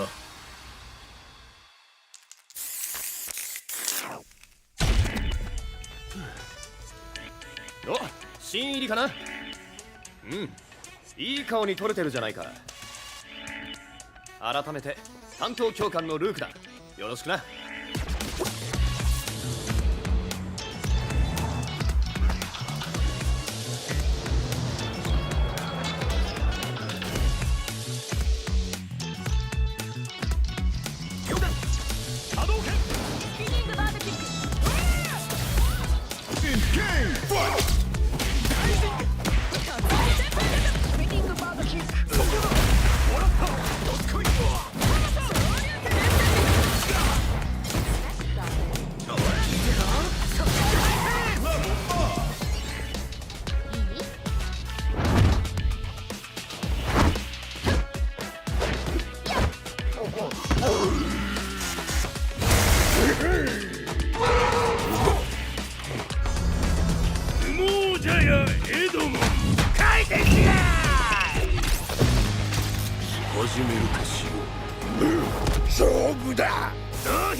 手加減は期待しないでくれ。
Back like we never left. It's going to be round 2 here for Street Fighter League, week number 10, day number 1. My name is Vicious, and I'm doing it solo today, baby. It's going to be me and you and all the Street Fighter 5 action we could ask for. We've talked about what had happened between Good 8 Squad and Come Fun Nation. What is exactly on the line? It's a whole different ball game now for Saishunkan Seoul Kumamoto, with the implications of their matches. Going right into it, of course, their leader, the Violent Emperor, the Brute King himself, rocking the Falcon, Uryo, and Gil if need be. And of course, backed by one of the strongest prodigies of the new generation is Higuchi with that Guile. Another one of the young guns. Shooto, the little devil, with a backup Uryo that's been the prime Uryo. And of course, the Hermit of Shimane, YHC Mochi, with an impressive bout that he had from last week with an extremely ambiguous cross-up against that G that we saw in their matchup against Saishunkan Seoul Kumamoto. They were on a tear the last time they played. They're going up against the Hiroshima team Ikuza players going up right now, of course. Storm Kubo, the man who called the returning Storm, with Abigail, followed by the glittering personage with Gunfight, rocking both Alex and Oro. And the crux, the Ikuza star, if you will, Inaba with Bison. And the one to call out on the cowards, of course, is Crusher and Birdie, where he says to you, "See ya, cowards." He's looking for all of them in the crowd today, and by crowd I mean the online vortex of CFM. But again, we're talking about Hiroshima Team Ikuza and what the implications are right now for both teams, really. Hiroshima Team Ikuza are currently sitting at the bottom of the barrel, unfortunately, with 65 points. Right, they happened to get 10 points for themselves last week, or I should say a couple of days ago, because you know how it is when we go by weeks. But Saishunkan Seoul Kumamoto, if they can get a full-on sweep with 40 points, that puts them in a very good running to stay within the top 5. And it's gonna be the double Uryo bodyguard action to protect Colonel Guile of the Air Force. It's Uryo from Nemo, Uryo from Shooto, and Guile from Higuchi. This is actually going to be super sick. I'm really excited to see this one. As it stands right now, we're looking to see what the home team is going to present themselves with. Hamiko had actually chosen Storm Kubo to go up against Nemo with that Dan. That's what he had picked earlier, and he actually wanted Hamiko had actually wanted Gunfight to use his Oro against Shuto's Uryo. But as it stands right now, the strategy coming in from Hiroshima Team Ikuza is that Storm Kubo wants Gunfight to fight Nemo instead. Nemo seems kind of hyped. He was actually on stream these last couple of days non-stop, streaming his runs with both Falk and Uryo. I didn't really get to see a lot of Gil. I don't imagine that's going to be the character choice. I don't think Gil is going to be the character choice against someone like Gunfight. I think either Uryo or Falk would be just fine. I think Falk would be great against Alex. I think Uryo would do fine against maybe an Oro. But I think Falk would do decent against that as well. But we'll see how it plays out. We'll see what the actual characters are going to be. First and foremost, from the side of at least Gunfight, right? Nemo is stuck with Uryo for at least the first game. If he happens to fall short during any of the games, so long as it's the first ones, right? And he still has another game to play, he's allowed to go into another character. But we'll see how it plays out, right? Gunfight is going to be using the Uryo, sorry, the Oro, excuse me, not the Alex, it's going to be the Oro. So we've actually had our fair share of Oro matches in Street Fighter League Europe, right? Broski has been dominating with this character for a good amount of the weeks that he's been playing. And it's very cool to see some of these matches flesh out. We actually see Jammers and F-Word talk about some of these matches a bunch, right? So we get to finally see that exposure. But as of now, in regards to Oro versus Uryo, we rarely get to see Uryons nowadays, just because of the fact that he was slightly changed, right? Or significantly changed. We do see a couple of other character loyalists rock this character out. I mean, obviously Shooto is one of them. DCQ from China rocking it out in Street Fighter League US. But seeing this matchup in particular is going to be a treat because it is a very rare occurrence, in my opinion. But of course, we talked about the Oro players from around the world, right? Broski being one of the main pilots of Street Fighter League in Europe. Brian F holding it down for the US scene as well, being one of the biggest content creators and competitors we've seen who have streamed their runs with Oro week in and week out. Any other Oros that I might be missing out on, well, I'll tell you what, their time is going to be coming this year because Oro has been a very fun character to watch. Watching him explode with V-Trigger 2, with Tengu Stone and Midare Stone has been extremely fun to watch. I love seeing the health bars just melt away. But let's talk a little bit about the statistics, right? Nemo has been pretty much on the bench as of late. In fact, he's only played 6 matches and has only won 2 of them thus far, netting him 20 points. On the other hand, I'm going to take a look at what Gunfight has been doing in regards to his record.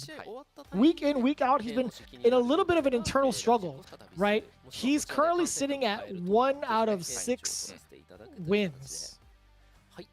1 game he's won out of the 6 games he's played thus far. And that was a sudden death match that he's won. We're talking about the stats right now, right? He had only scored 1 point thus far. Sorry, one sudden death battle thus far, so 5 points. But it's been a mix of both Alex and Oro. This has been a pretty rough position to be in for Team Ikuza, but I think they might have a chance to score these 10 points based off of the matchup. But we'll see how it plays out. Again, we talked about the overall stats from Nemo, 2 out of 6, 33%. Currently sitting at 20 points. So, as it stands right now, Nemo had actually taken the bench a couple of times over in week 2, week 6, and week 9. But no doubt in my mind he's going to be as sharp as ever.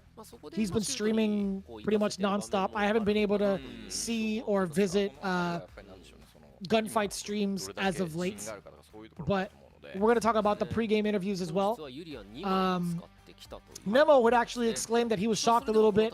He put a little bit of theatrics in his interview saying, "Oh no!" He wasn't really that convincing. He would like to win against Gunfight is basically what he was saying. Gunfight was actually speaking in French this time, apparently. Gunfight was not speaking in Japanese like he normally would for the pregame interview, but it's funny. The production was like, all we understood was merci. Thank you. So big ups to Gunfight. I know he's trilingual. He knows Japanese, he knows French, he also knows English very well, actually. I had a full-on conversation with him back in 2018. He went to come visit the States for a charity event. We had actually worked together. Gunfight, really personable dude, really funny guy also, and just really smart in regards to his approach to the game. Being able to apply that kind of intellect, the fighting game intellect, to a character like Oro could lead to a lot of success. I will say that. Despite what his stats are currently being 1 and 6, I still think he has what it takes to combat against the big dogs. And we're going to see how it plays out, right? Nemo coming back into the fray with Nemo, or with Urien. I always call Urien Nemo for some reason. But anyways, here we go. Game number 1 between Saishukan Seoul Kumamoto and Hiroshima Team Ikuza. We do see the trigger 1 and skill 1 on the side of Urien. Man, we do see the Coral Punch punishing the medium punch from, or the forward medium punch that is. We do see the crescent kicks knocking back Nemo a considerable amount to play the minigame of V skill 1 and the projectile, the fireball. Ooh. Ooh. We're going to see a lot of the space being occupied by the mediums too. I think Oro does a great job of contesting against Nemo, or sorry, Urien's normals. I will say the only saving grace is that Urien has really solid medium buttons, right? The standing medium punch to do a lot. Oh my god, that pickup was sick! We're looking for an activation now. Crescent kick activation. It's Midare time. Oh my god, he still got the cross up off of the jump, but it wasn't enough. He wasn't able to pick it up. That was a mix that Broski did in week 2 actually, where you do a jump in normal and the Tengu Stones follow up a little bit after for you to get a mix of jump in ambiguous. Oh, we do get the back throw now. Nemo has been absolutely ready thus far against this Oro. And it's quite shocking, really, because again, we don't have that many Oros. Plus frames after that, does get the throw. Another throw. What's the mix? It's going to be a throw again. It's the strike this time down below. EX Metallic Sphere keeping the Hermit back. Gunfight. Not being able to get out of the corner. Not a big deal, it seems like, for Nemo. Puts the headset right back on, converses with his teammates a little bit. Nod of approval, nod of confidence at that. Gunfight, however, sitting and contemplating, taking his time. He's going to go back to the character select screen. He might roll the dice with Alex, potentially. But I did like the way he played out round 1 against Nemo, to be quite honest with you. That ambiguous mix-up, the jump and mix-up, I feel like was a significant drop afterwards. It was unfortunate that he wasn't able to get anything after the trigger 2 had connected.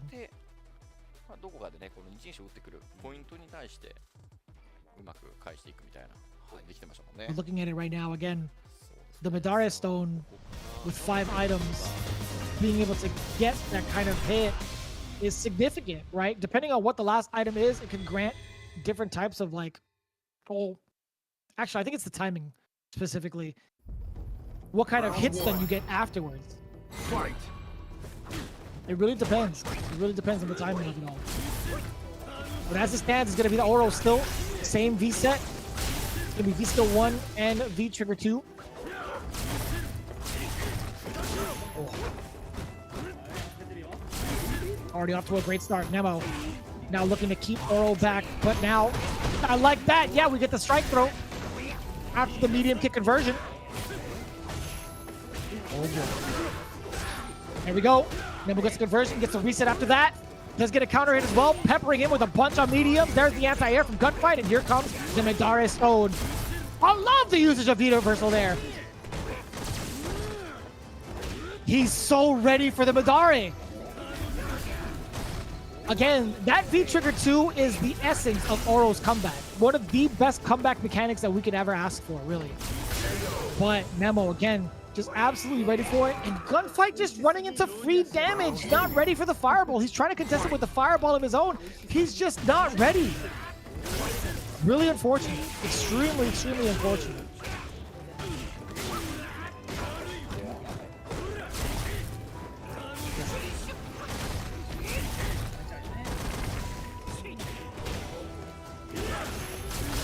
Oh. Just within range to get the crouching heavy punch. It's the back throw now. What do you do after this? Man, he committed to that coral punch, the target combo. He is confident. He's absolutely confident in breaking down Gunfight. Forward throw now. Another throw will do it. Plus frames, activation. He catches it. He actually catches Gunfight. I don't know if that was like a punish or not. And I don't know if, I don't think it was a counter hit either because Gunfight did not press the button. It didn't say counter hit on there. That was a real big mishap. Okay, so let's think about it, right? Tengu Stone activation, the recovery is not that slow. It's really not. The recovery is like, what, 5 frames of recovery? If you go into Madara, and even with Tengu Stone, just regular Tengu Stone, either way, if you activate V Trigger 2, the recovery on it is 5 frames. I don't know what had happened. I am genuinely perplexed as to whether or not he walked into the violin knee drop or if it actually punished. I'm gonna have to check out the. They're gonna play the replay for it for sure. They're going to play the replay for it. We get to check it out ourselves. But as it stands right now, Gunfight falling far from grace, unfortunately. 0-2 against Nemo's Uryo. We see the anti-air percentage, 2 out of 3, 67%. I mean, technically, there was another violent knee drop that we saw earlier. 0 for 8 in regards to successful techs. against Nemo's throws, right? That throw strike game is so dangerous with Urien, especially piloted by Nemo, right? If you get a solid counter hit off of either of the medium punch buttons, it leads to so much. It leads to absolute damage no matter what, especially in the corner. So Nemo doing a fantastic job of keeping the mix alive and preventing Gunfight from guessing correctly, to be honest. So again, I'm thinking about that last instance. I don't think it was a counter hit. It might have been movement that caught Gunfight, because if it was a button press, it would have said counter hit. I know I'm really convinced that it wasn't a punish on Tengu Stone activation because the recovery is so short. So I genuinely think Gunfight just happened to run into it. You know what I mean? So we're going to see who the next player is. Again, Shooto is coming up next with that Urien. As for the second player from the side of Team Ikuza, it is going to be Crusher and Birdie. We did get the pregame interview as well. Crusher's last week's performance was actually pretty disheartening, to put it that way. Dogura had actually taken him down 3 games straight with that Balrog. Even the week prior, I don't think Crusher had been able to play. I think in week 7 was the last time we saw Crusher. Even before that, had a very close match against Sakonoko, fell 1-2. But in regards to the overall stats, which we'll get into later, a little sneak peek, Crusher is currently sitting at a very rough stat right now in regards to like his win percentage, which we're going to show in just a little bit. He's accumulated 10 points thus far, which should show you how many wins he's gathered. But out of how many games, you might ask? We'll get into that. But Shooto, going into his pregame interview, he had mentioned it earlier, I've been really close with Crusher-san. He's been so kind and good to me. I know how strong and good of a player he is. I know so much that I've prepped against him, right? He's using his time with Crusher and hanging out to get the right preparation tactics. And it's a little underhanded if you ask me. No, I'm totally kidding. I'm pretty sure they're good friends. But Crusher had mentioned this as well. I know him well too. I know how he's become a strong and good player. So Crusher and Shooto, in regards to doing the research on their opponent, I will say it's pretty much even. But let's take a look at the stats. This was going to be a little bit different, right? Looking at it right now, Crusher had only won a single game, if I'm not mistaken. Crusher currently has 10 points. He's 1 out of 7. As for Shooto's stats, pretty much 50%, but he's got himself 60 points, right? So that means he's got himself at least 2 anchor spots, 2 anchor Ws with 40 points, and then 2 regular Ws, either being the starter or the Vanguard with 10 points apiece. Pretty important. But as it stands right now, Crusher, again, looking to put himself even further on the board and break his current losing streak. It hasn't been the best time for Crusher, but there's a lot of potential here, especially for this particular matchup. We're going to see a matchup that goes beyond what the stats are, right? Beyond what it is supposed to play out like on paper, because they know each other well. I think there's going to be some tactics that we're going to see Crusher utilize that involve high risk and high reward, right? I think we might happen to see tendencies that Shooto will pull out on offense that he wouldn't normally do against other players, just with the sole fact that they know each other very well, right? We're starting to put that lore together. We're starting to put that story together between these two friends, if you will. But as it is right now, I think Shooto has been the more favorable player as of late, taking a W a significant amount of times, not only in the league, but also getting first place in his qualifier spot for the World Warrior event. I think he has been the Urien that's been highlighted by a lot of the players in Japan, more specifically Tokido. He had mentioned that Shooto is the ideal Urien player, and he wishes to kind of play like him, the way that Shooto has been playing. He is the standard of which Tokido wants to play as when it comes to the Urien gameplay. And as for Crusher, I gotta say, man, his previous accolades are some pretty impressive ones at that, right? He had been pretty active in the Japan Open back in March. Even on in May, back in the Red Bull 5G fighting event, he placed just outside of top 8. Pretty significant at that. And even in CPT Japan, he's still consistently competing, right? He had made it via qualification into Street Fighter League. So again, he's here for a reason. He's going to be the birdie representing all the birdie mains out there, however few there may be. But obviously with so much research out there from the likes of Mena RD, having all the matchup knowledge that one could possess, I think that'd be a great way to start things off in regards to like how to combat certain matchups. But Crusher also is in that topic of conversation in regards to like how certain matchups are played out. We've had 10 weeks of Crusher, I feel like, or at least not necessarily 10 weeks of them, but at least 7 of the 10 weeks of Crusher. And we're gonna see another one today. It's Crusher versus Shooto. This is game number 2 between Hiroshima Team Ikuza and Saishunkan Seoul Kumamoto. Again, the implications are Saishunkan Seoul Kumamoto, if they score 40, they're going to be in a very comfortable position within the top 5 for the playoffs. Hiroshima Team Ikuza, however, they need as many points as possible. Currently sitting at the bottom of 65. We'll see how this plays out. Crusher versus Shooto. Battle of friendship. Here we go.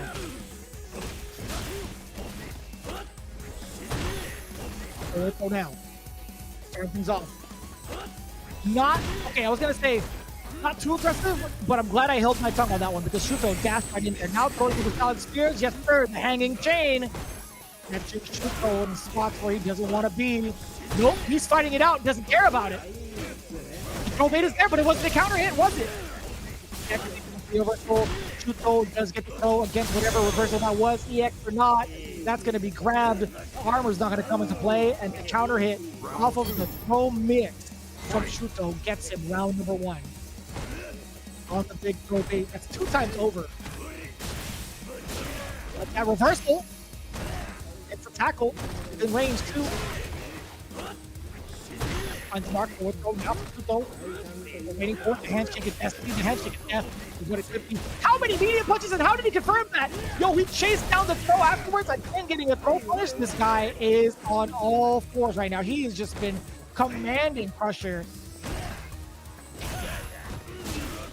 He's putting him to the ground, man. He's putting him 6 feet under so quickly. So quickly. Shooto with the nod of confidence. 2 rounds against Crusher. I will say it's a strike throw game. Any example should be taken on how effective the strike throw game can be as Uryo. This is the demonstration here. Nemo had done it before earlier against Gunfight. Shooto is continuing that trend against Crusher as we speak. And this is going to be so tough too, man. I do not want this to be a quick 2-0. I genuinely don't.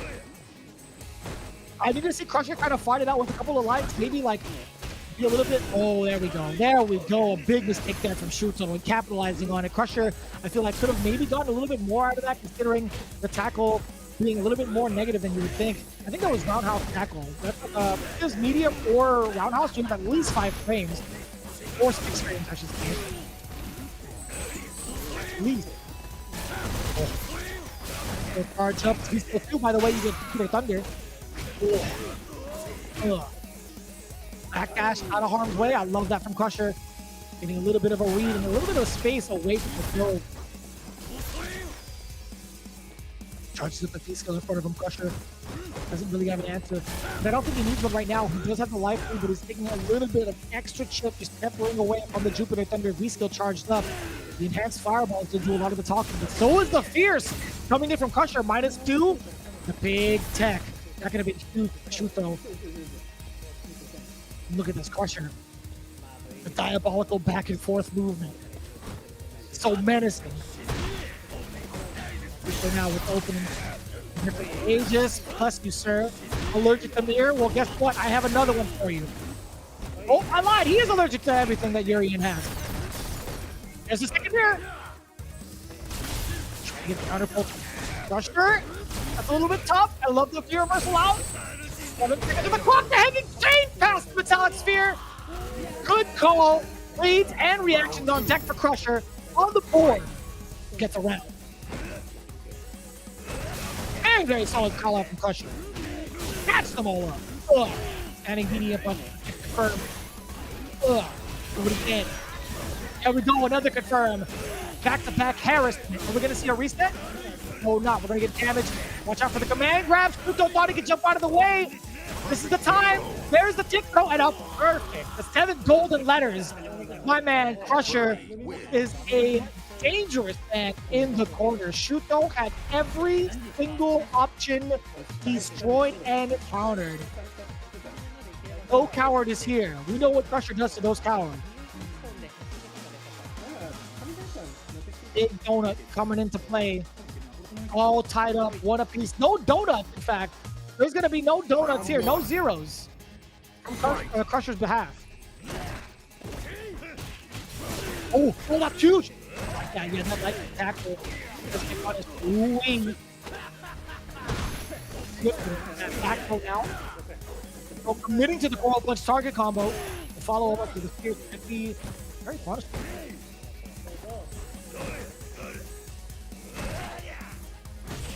Letting the heavy a lot of the talking stay with that way.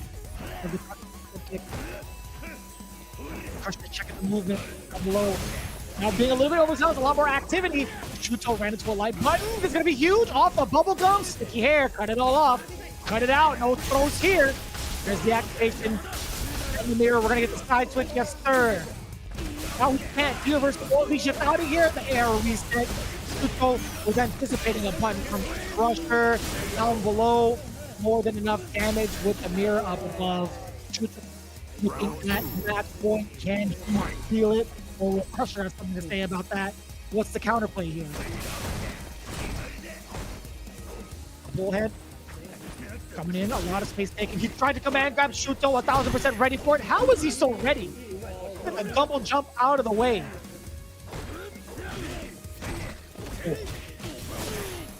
I like that. Yes, sir. We'll punish on the tackle. Checking the movement. Crushing medium punch as the counter. EX tackles so ambiguous as to when he's going to throw it out there. Crusher with an extension of his own. He had a little bit of bubblegum to build up that D gauge. Now the hanging chain does get an opportunity for more bubblegum. Don't get his stomach egg. Here comes Uryo towards throw. Checking down below with a low medium kick as well. Shooto is playing the life lead game. He's looking for a way to get this meter. Actually, yeah, he's hanging out outside of this range. But they're going. He has to hit into activation. Will Crusher use his trigger first though? Or will he save it for future? That's going to be the main question, and that's going to be the difference between life or death.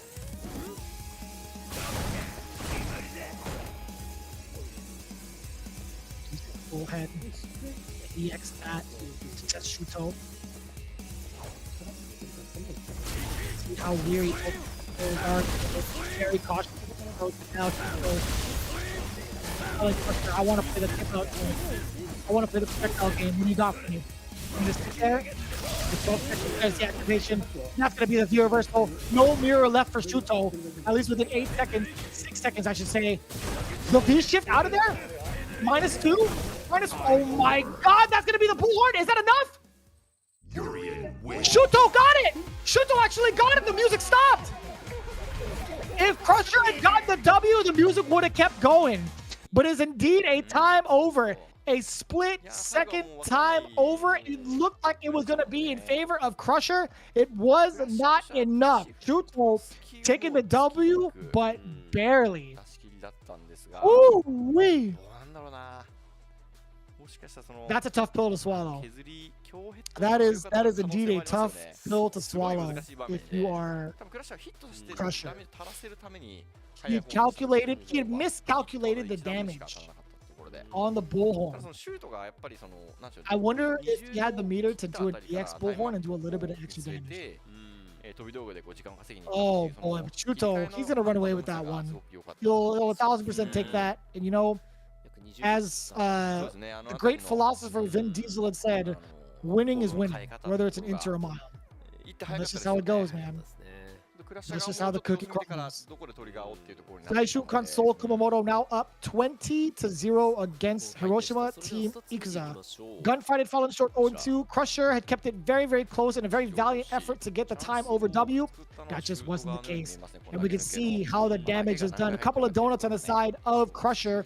No anti-airs, as well as, you know, no invincible EX reversals from both sides. That's pretty common.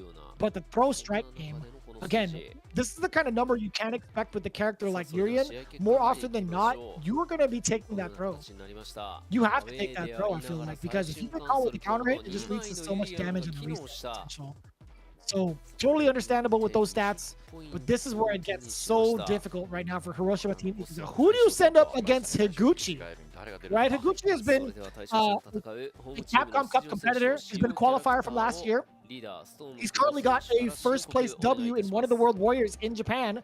And he also happens to have one of the strongest guiles in the world, on top of having one of the more impressive records here in Street Fighter League. Right? Higuchi currently has 100 points to his name, one of the top point earners in the league by himself. Now it's going to be up to Hiroshima Team Ikuza to choose carefully. I do believe it's going to be Inaba, and Hameko had made this choice earlier in the pregame show. Hameko had chosen Inaba to play off against Higuchi, and I think this is going to be a very similar circumstance. Actually, no.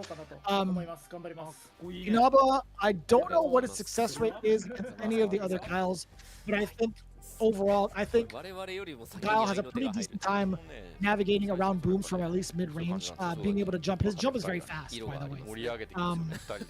The amount of recovery that Guile has. So there's a couple of things that this could, a couple of ways this could go. I think the projectile game is a very valid tactic early, but Higuchi is known to kind of duke it out with normals and play from anywhere on the screen. Like, he's been trapped in the corner more often than not in the last couple of games he's played, and has opted to duke it out with normals and just fight his way out. But as it stands right now, I think overall with the game plan that Inaba has been utilizing, he's also been playing very reactionary to a lot of the playstyles that he's been put up against. So we'll see how this plays out. We'll see how this plays out. Looking at the pre-game quote, by the way, Higuchi had said, I've been practicing, so I would like to win. The two have 1 point, the other two have 1 point, and gain those points, I should say. So I'd like to continue and get a full-on 40-point W. Inaba, very short and straight to the point. I would like to do my best. Looking into his stats in depth, again, Inaba, 4 out of 10. He's played in every single week, and he's only accumulated 4 Ws, which is still pretty impressive in and of itself because he's gotten 50 points in his current run here in Street Fighter League. I think that's about average. I think 50 is about the average points thus far here by the time week 10 has come around. Higuchi also very impressive. We talked about his stats a little bit earlier. Being 100 points in 7 matches with 110. Super, super impressive and super intimidating to say the least. I think his guile has been sharpened each and every time we see it up to bat. So it's really up to Inaba to throw a little bit of a curveball.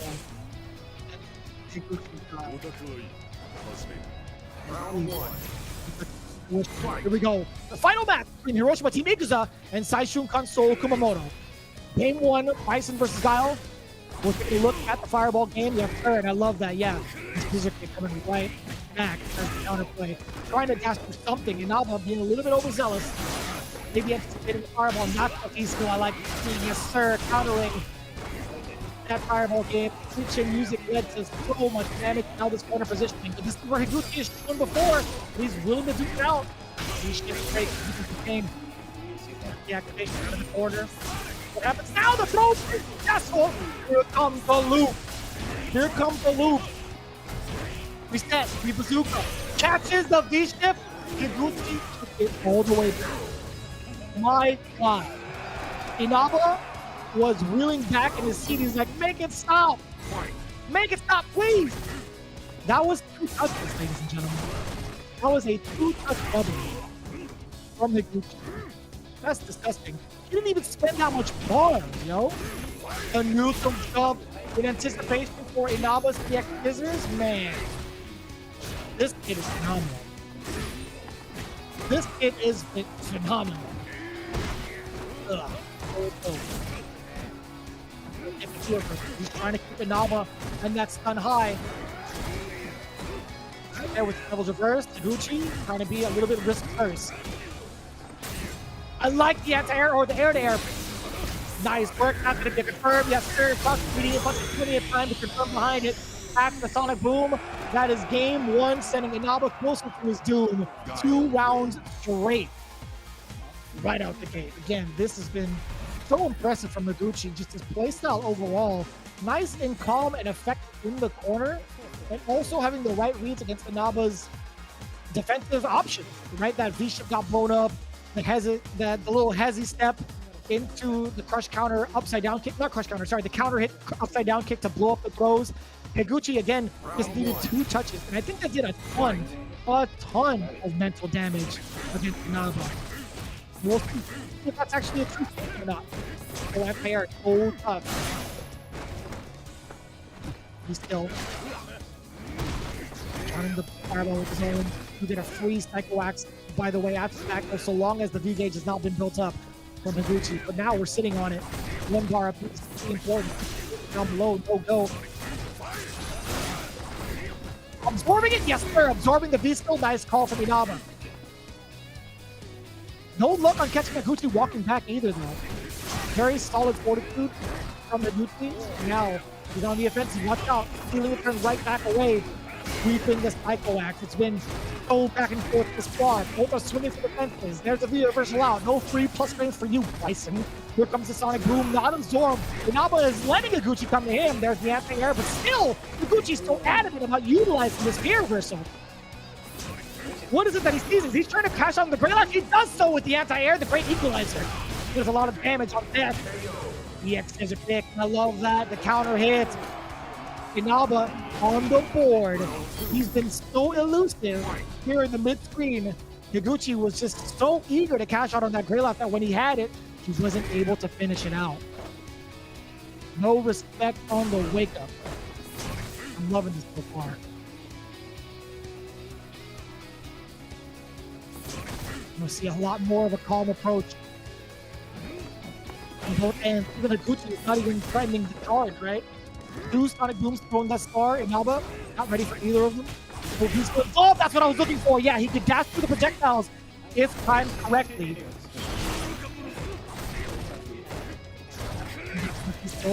Or at least the follow-up after that.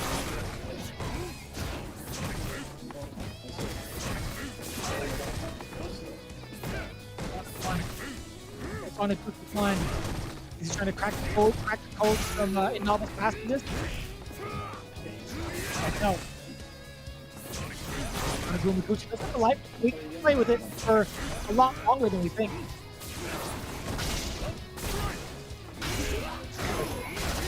Oh boy, look at the damage.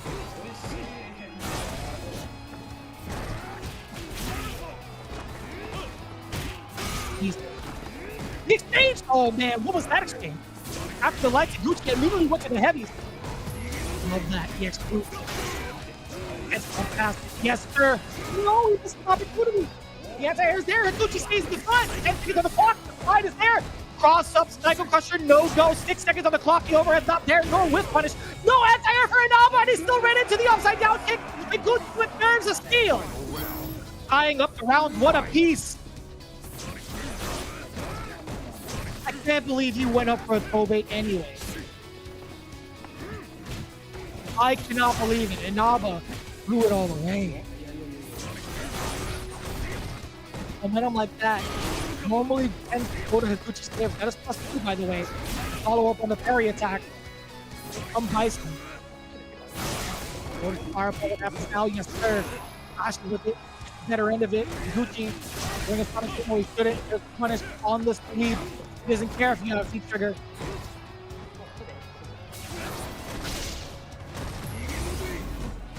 There's the activation he was looking for. The Universal's out again! Higuchi's defense has been superb this far. Sonic Boom. He's maintaining the space. Doesn't want to be in the corner. He's also teasing his charges a couple of times over. Look at that. Oh, he whiff punishes the Psycho Axe. I love the movement and play from Higuchi.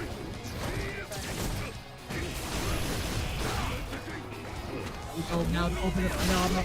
Does get the bomb planted. Does Guile have the diffuse kit? I doubt it. Oh, word! The counter hit explosion, ladies and gentlemen. Higuchi got 2 for flinching.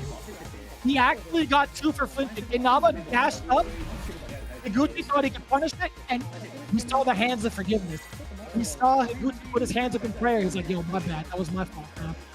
That was my fault. I thought I could hit him on the way over. So the intention behind it was Higuchi thought he could actually punish the dash on the way in, but it was in line with the timing of the detonation. Very, very smart from Inaba to time that and force the error against Higuchi. That was perfect. The Psycho power prevails. 1 game apiece. Inaba has proven to be a pretty effective counter thus far. Maybe we could see ourselves in a sudden death scenario. That was really, really well played from Inaba. The timing of it all, right? I don't even know how long you have until the detonation. Last I checked, it was like 7, a little bit over 7 seconds, 7 in-game seconds, excuse me. That bomb actually takes forever, man. Oh, okay, I lied. It's actually just under 6 seconds. It's 5.7 seconds. It's 344 frames. That's a lot. That's pretty cool. So you have just under 6 seconds for the bomb to detonate. But again, being forced in that decision, I think with Higuchi, like, I totally understand where he's coming from, where he wants to challenge the dash, thinking he can get the punish in time for the W. That would be pretty impressive. That's more of like a personal challenge, right? That's more of like a personal challenge. It's like, you know, I think I could get this W. I think I can get it in this manner. I'm going to challenge Inaba because I think it's fake. And he was proven wrong. He was proven wrong and sent to the underworld. Inaba tying it all up, 1 apiece. A little bit of contemplation from Higuchi. He's trying to reassess what the strategy is supposed to be. He is talking to his teammates as well. Inaba also conversing with his teammates, taking this time. Both players are currently waiting in limbo while Higuchi had pressed the the character select button to get himself ready for the next match. But as it stands right now, dead even, ladies and gentlemen. Overall, the scores: Saishunkan Solo Kumamoto has 20 points over Hiroshima Team Ikuza in this matchup, but in this team battle, I should say. But that still could change. That could very well change if Inaba sticks to his guns and still continues to counterplay Higuchi. This is kind of tough. This is kind of a tough scenario right now for both players, right?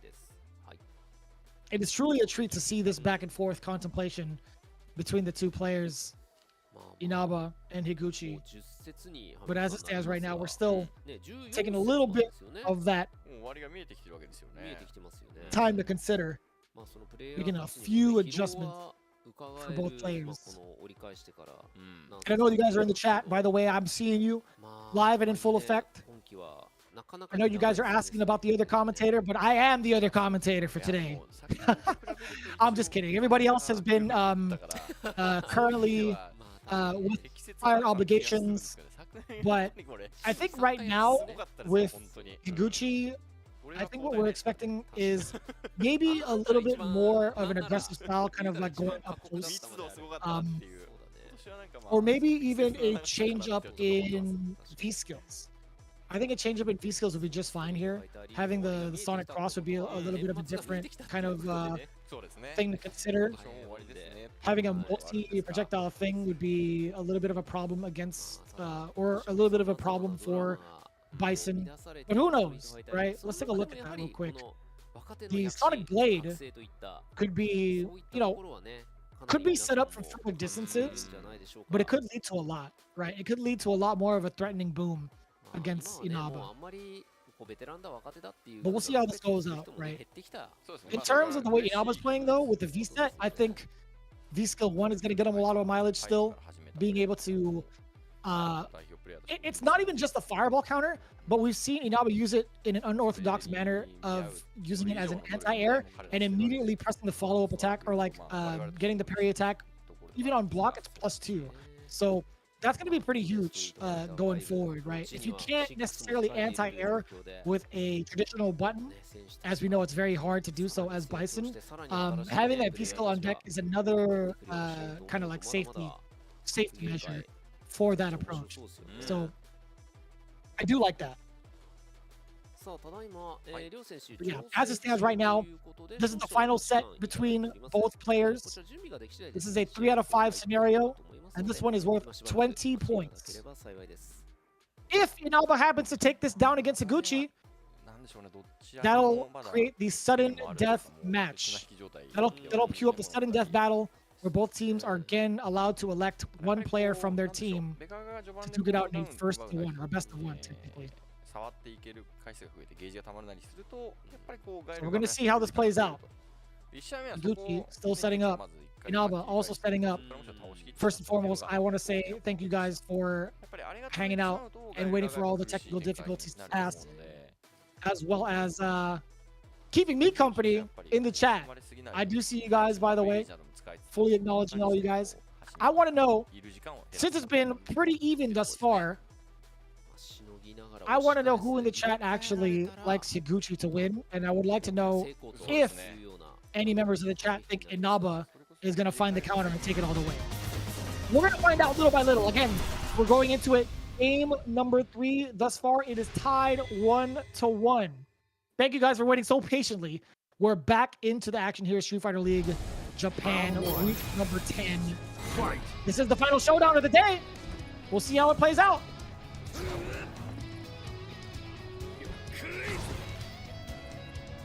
It's going to be V-Skill 2, by the way, from Higuchi.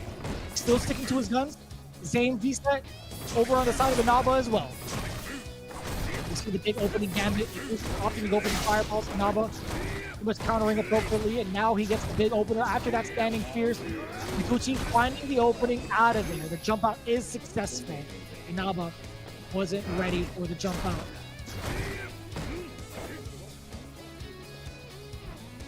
And we see him contemplating back and forth. He's looking for the fireball from Higuchi. Look at the amount of gray life there from the side of Higuchi. There's the absorption of the fireball. Even more. And coming in. There it is! A big pass out at that. Inaba gets a ton of gray life. And here we go off to the races. Absorbs it yet again. Higuchi is now starting to be more of the aggressor because he's at the depth. It calls out the V-shift, but it's too far to continue the combo. Inaba back to his old tactics, right? Going back to the moment he's set. Hell attack to cover the air option. Inaba is covering all front. No mental stack here. The fireball game not going to be as effective. He mistimes one of them, and that's the big green light for Higuchi. Watch out now. The trigger is going to be so important here. The anti-air against the reverse. And here we go. The V-reverse will not find the mark. What happens with all the booms? You see the reset. The potential here for damage could be severe. Severe enough for the W. Higuchi continues it into the critical art. That is the first round with almost 10 seconds or 11 seconds on the clock. We see that the country from Inaba wasn't able to find the escape out enough. Defense has been shaken up by Higuchi so often. Inaba was doing so well too.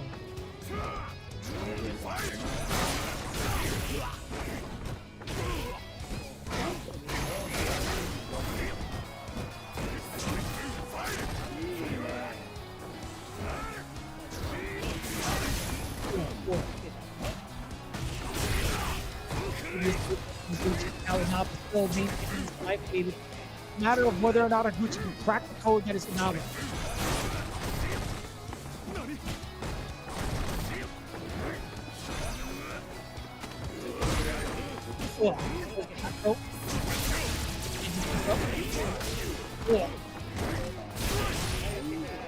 Love that. Stealing turns away. Higuchi taking the big risk. Oh, the Psycho Axe finds the mark 2, kept him in places where he did not want to be. I think so. That was like what the escape out there was for Higuchi. Inaba finds the mark either way. What's going to be the opening game? You see Inaba kind of teasing Higuchi a little bit. Trying to have him fall for any of the bait by throwing the boom first. So Inaba. Oh, a little bit overzealous after this vision hit. Higuchi afterwards. After the counter hit, there we go. This is finds the mark. Inaba gets to control all of his space. Jump out. He's semi-successful in that it opens up Inaba on the way down. Inaba closing the gap. There's the absorption of the V-skill, and here comes the pressure. That's a forward, a regular one. Takeuchi fires back with the exotic boom. Dash up, yes, it gets checked. Higuchi again with the throw bait. That is 2 times over. He finds so much success. If there was a stat alone with how often these upside down kicks land, I would love to know. I would genuinely love to know. Higuchi up 2 games to 1. The Sobot kick has been so good. No, not Sobot kick. That is upside down kick. Excuse me. Sobot kick is forward medium kick. But man, upside down kick is so fun. It's so fun. The reverse kick is so good.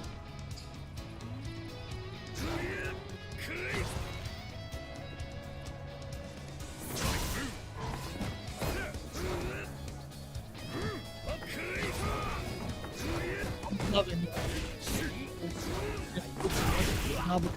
Next to read that he was dashing in there and actually almost at the jump.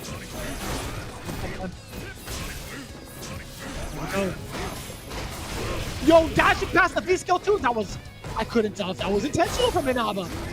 That was a very unfortunate circumstance for Higuchi though, that's for sure. Yo, he's ready for this V-skill through 100%. Inaba, I take away all the doubt. I'm sorry. He's up and down, he gets blocked. Reverse spin kick.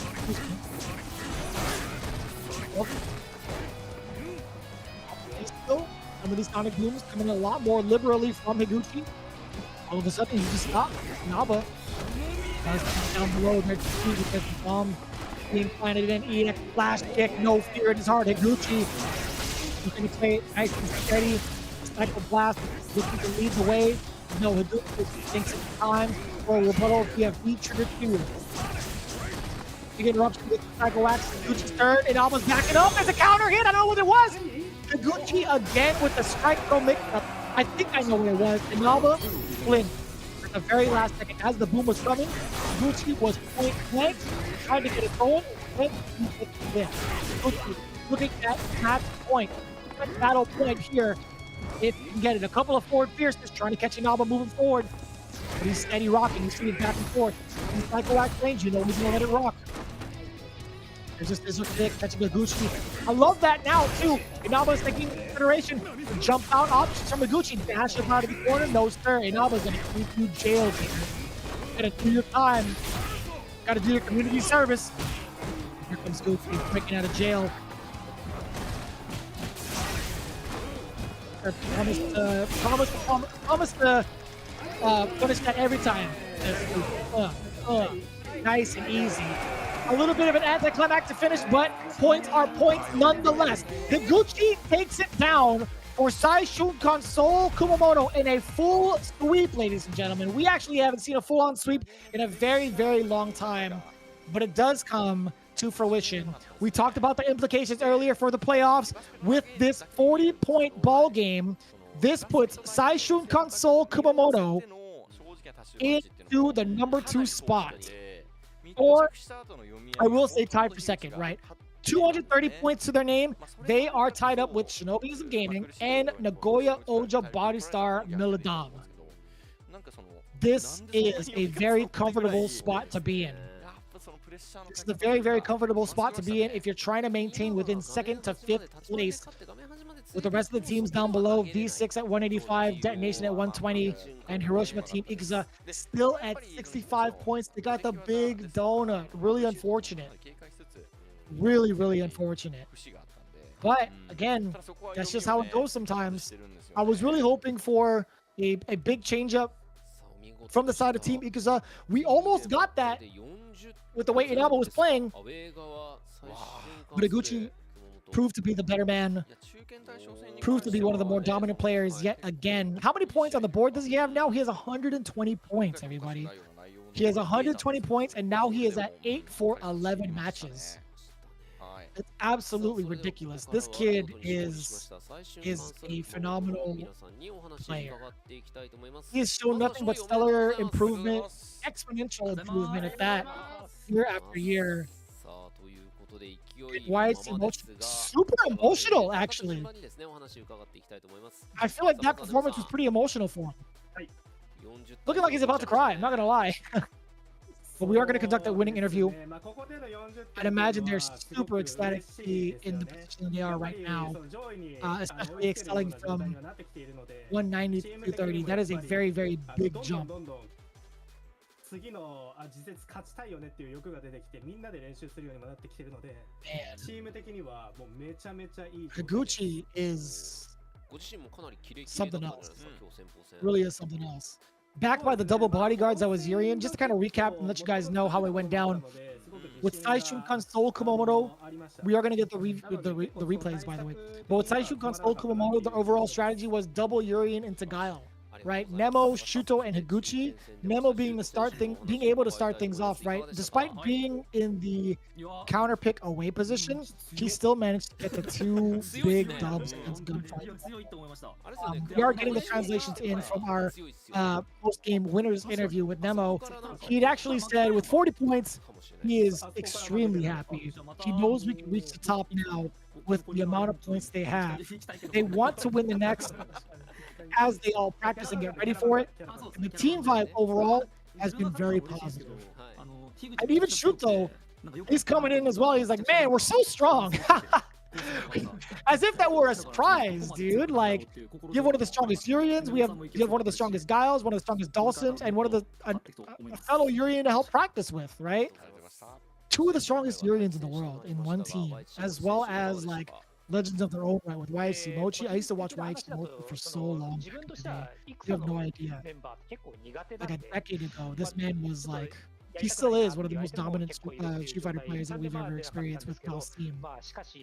But even Shooto mentions it afterwards. You know, they haven't lost for a while, showing how strong they really are. And of course, stating the obvious, he thinks that they would like to, or he thinks that they would continue to win even further into the season.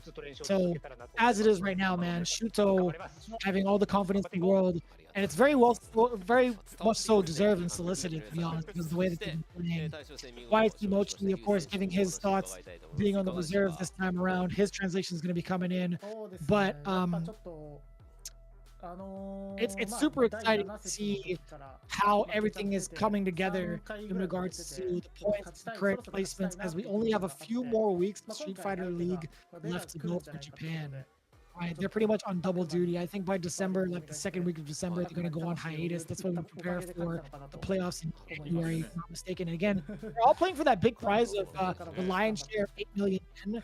But I think the big prestige is being able to play against the champions, being crowned the champions of Street Fighter League Japan, and also being able to contest or compete against the other champions of Street Fighter League with both Europe and the United States.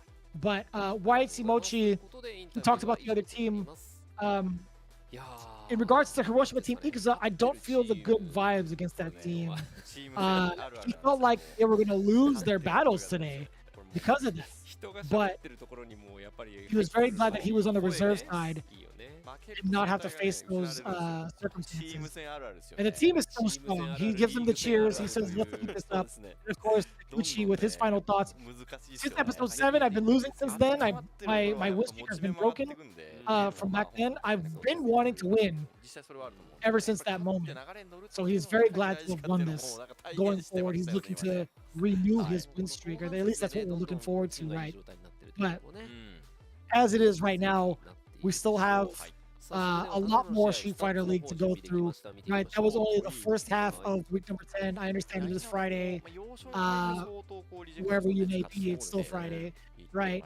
But taking a look at the overall stats, we see the anti-airs not as effective from the side of Inaba, with Bison, again, having a little bit more difficulties trying to catch the anti-airs. But I will say, Inaba was very, very innovative in using that parry as an anti-air option. As more of an escape tool, or not escape tool, sorry, innovative way to kind of get his attack going after a jump in.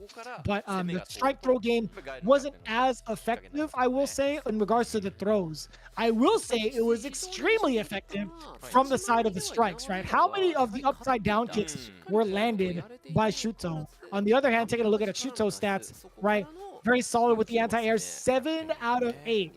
EX flash kicks landed 2 out of 3. getting himself out of jail in those moments, absolutely critical. With regards to the throw strike game, against Bison, it's bound to happen, right? 29%. I always think there's going to be very low percentages of throws being teched between those two characters specifically because counter hits could just lead to still. And speaking of so much, look at the amount of points. That's a lot of points, man.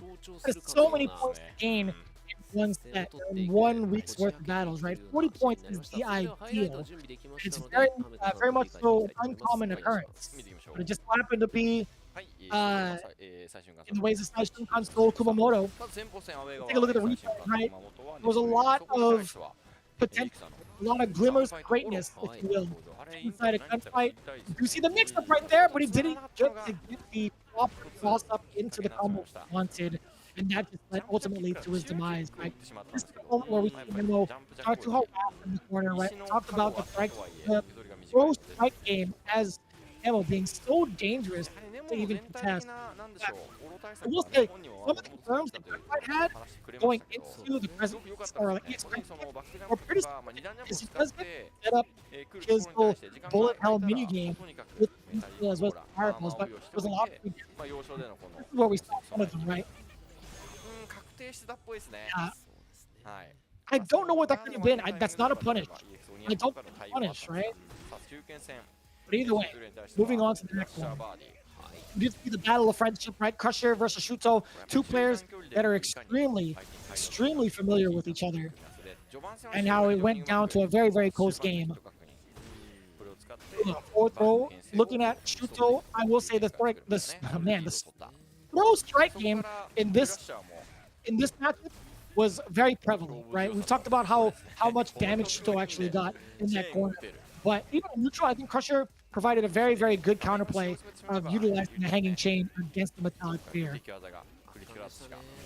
We love to see it so far. And that was the sequence where Crusher started to get the different mix-ups going, where a lot of the options that Shooto was trying to utilize in the corner was getting blown up.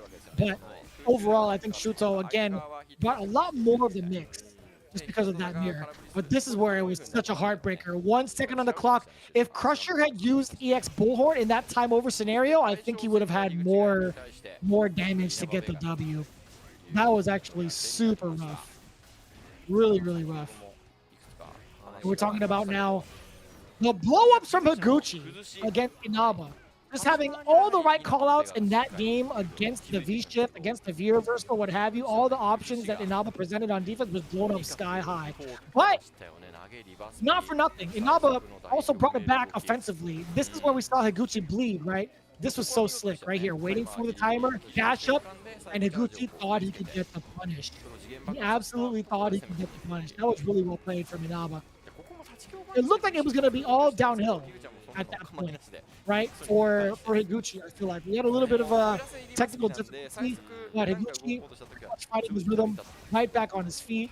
A couple of little bit of mistakes from Inaba, trying to get away with not activating the trigger after the slide too. But as it stands, Higuchi was going to be unfazed by that. As soon as that momentum slipped from Inaba, that was it. That was going to be lights out. Inaba really needed to get that trigger going. He needed to get that activation to keep himself safe after the slide. But instead, he took a gamble, right? He was banking on Higuchi not being prepared for the slide and looking to steal his turn. But that's not going to happen against someone as well-versed and veteran as Higuchi. He's been so battle-hardened by so many different scenarios that he's absolutely ready for it. And it really shows, too. So, big ups to everybody on the squad of Saishun Kansou Kumamoto. 40 points to 0. We saw the matchup earlier. Good 8 squad versus Combo Fun Detonation. Both of the away teams actually took their W. Quite the opposite in regards to where it was in week 3 when we had the initial runs. Good 8 squad and Saishun Kansou Kumamoto still maintaining that W, and also from the home side, they got their W 30 to 10. So I like seeing that consistency against those teams. Take a look at the scoreboard. Good 8 squad at 310. Saishun Kansou Kumamoto jumping up the leaderboard 1 spot to number 4, but it's still tied with Shinobiism Gaming and Nagoya Oja Body Star. Very, very close call. But it's also a big gap between 230 and 185. So as it stands right now, Saishun Kansou Kumamoto with a good amount of space to play the rest of their weeks out. But speaking of weeks out, next week we're going to have V6 Plus FAV Gaming going up against the Goya Oja Bodystar Mildown Beast, as well as Kyogun versus Shinobiism Gaming. It's a battle to see who's going to maintain their positions in the top 5, or at least the bottom, technically, second through fourth. This is going to be the calendar for the rest of it. Again, be sure to mark your calendars for what's to come. Week 10, day 2 is going to be happening on November 15th. And of course, the rest of the scheduling you can see from the program itself on your screen. But I will say there's a bunch of stuff happening in the world of Street Fighter. UFA is happening this weekend, as well as one of the CPT events. If I'm not mistaken, there's going to be one going down this weekend. If you guys want to follow along with all the updates at Vicious FGC, you can follow me. I will be sure to cover all of those events, as well as put up any of the posts that Capcom Fighters does, essentially, in case you missed it. But I want to give them a follow as well, at Capcom Fighters, and of course, at Capcom_esports for all the Japanese happenings in the world of Street Fighter. So, with that in mind, we do appreciate you guys, of course, every single week. This has been Street Fighter League Japan, week number 10. We'll see you guys for the next one. Have a good weekend. Be safe. Take care.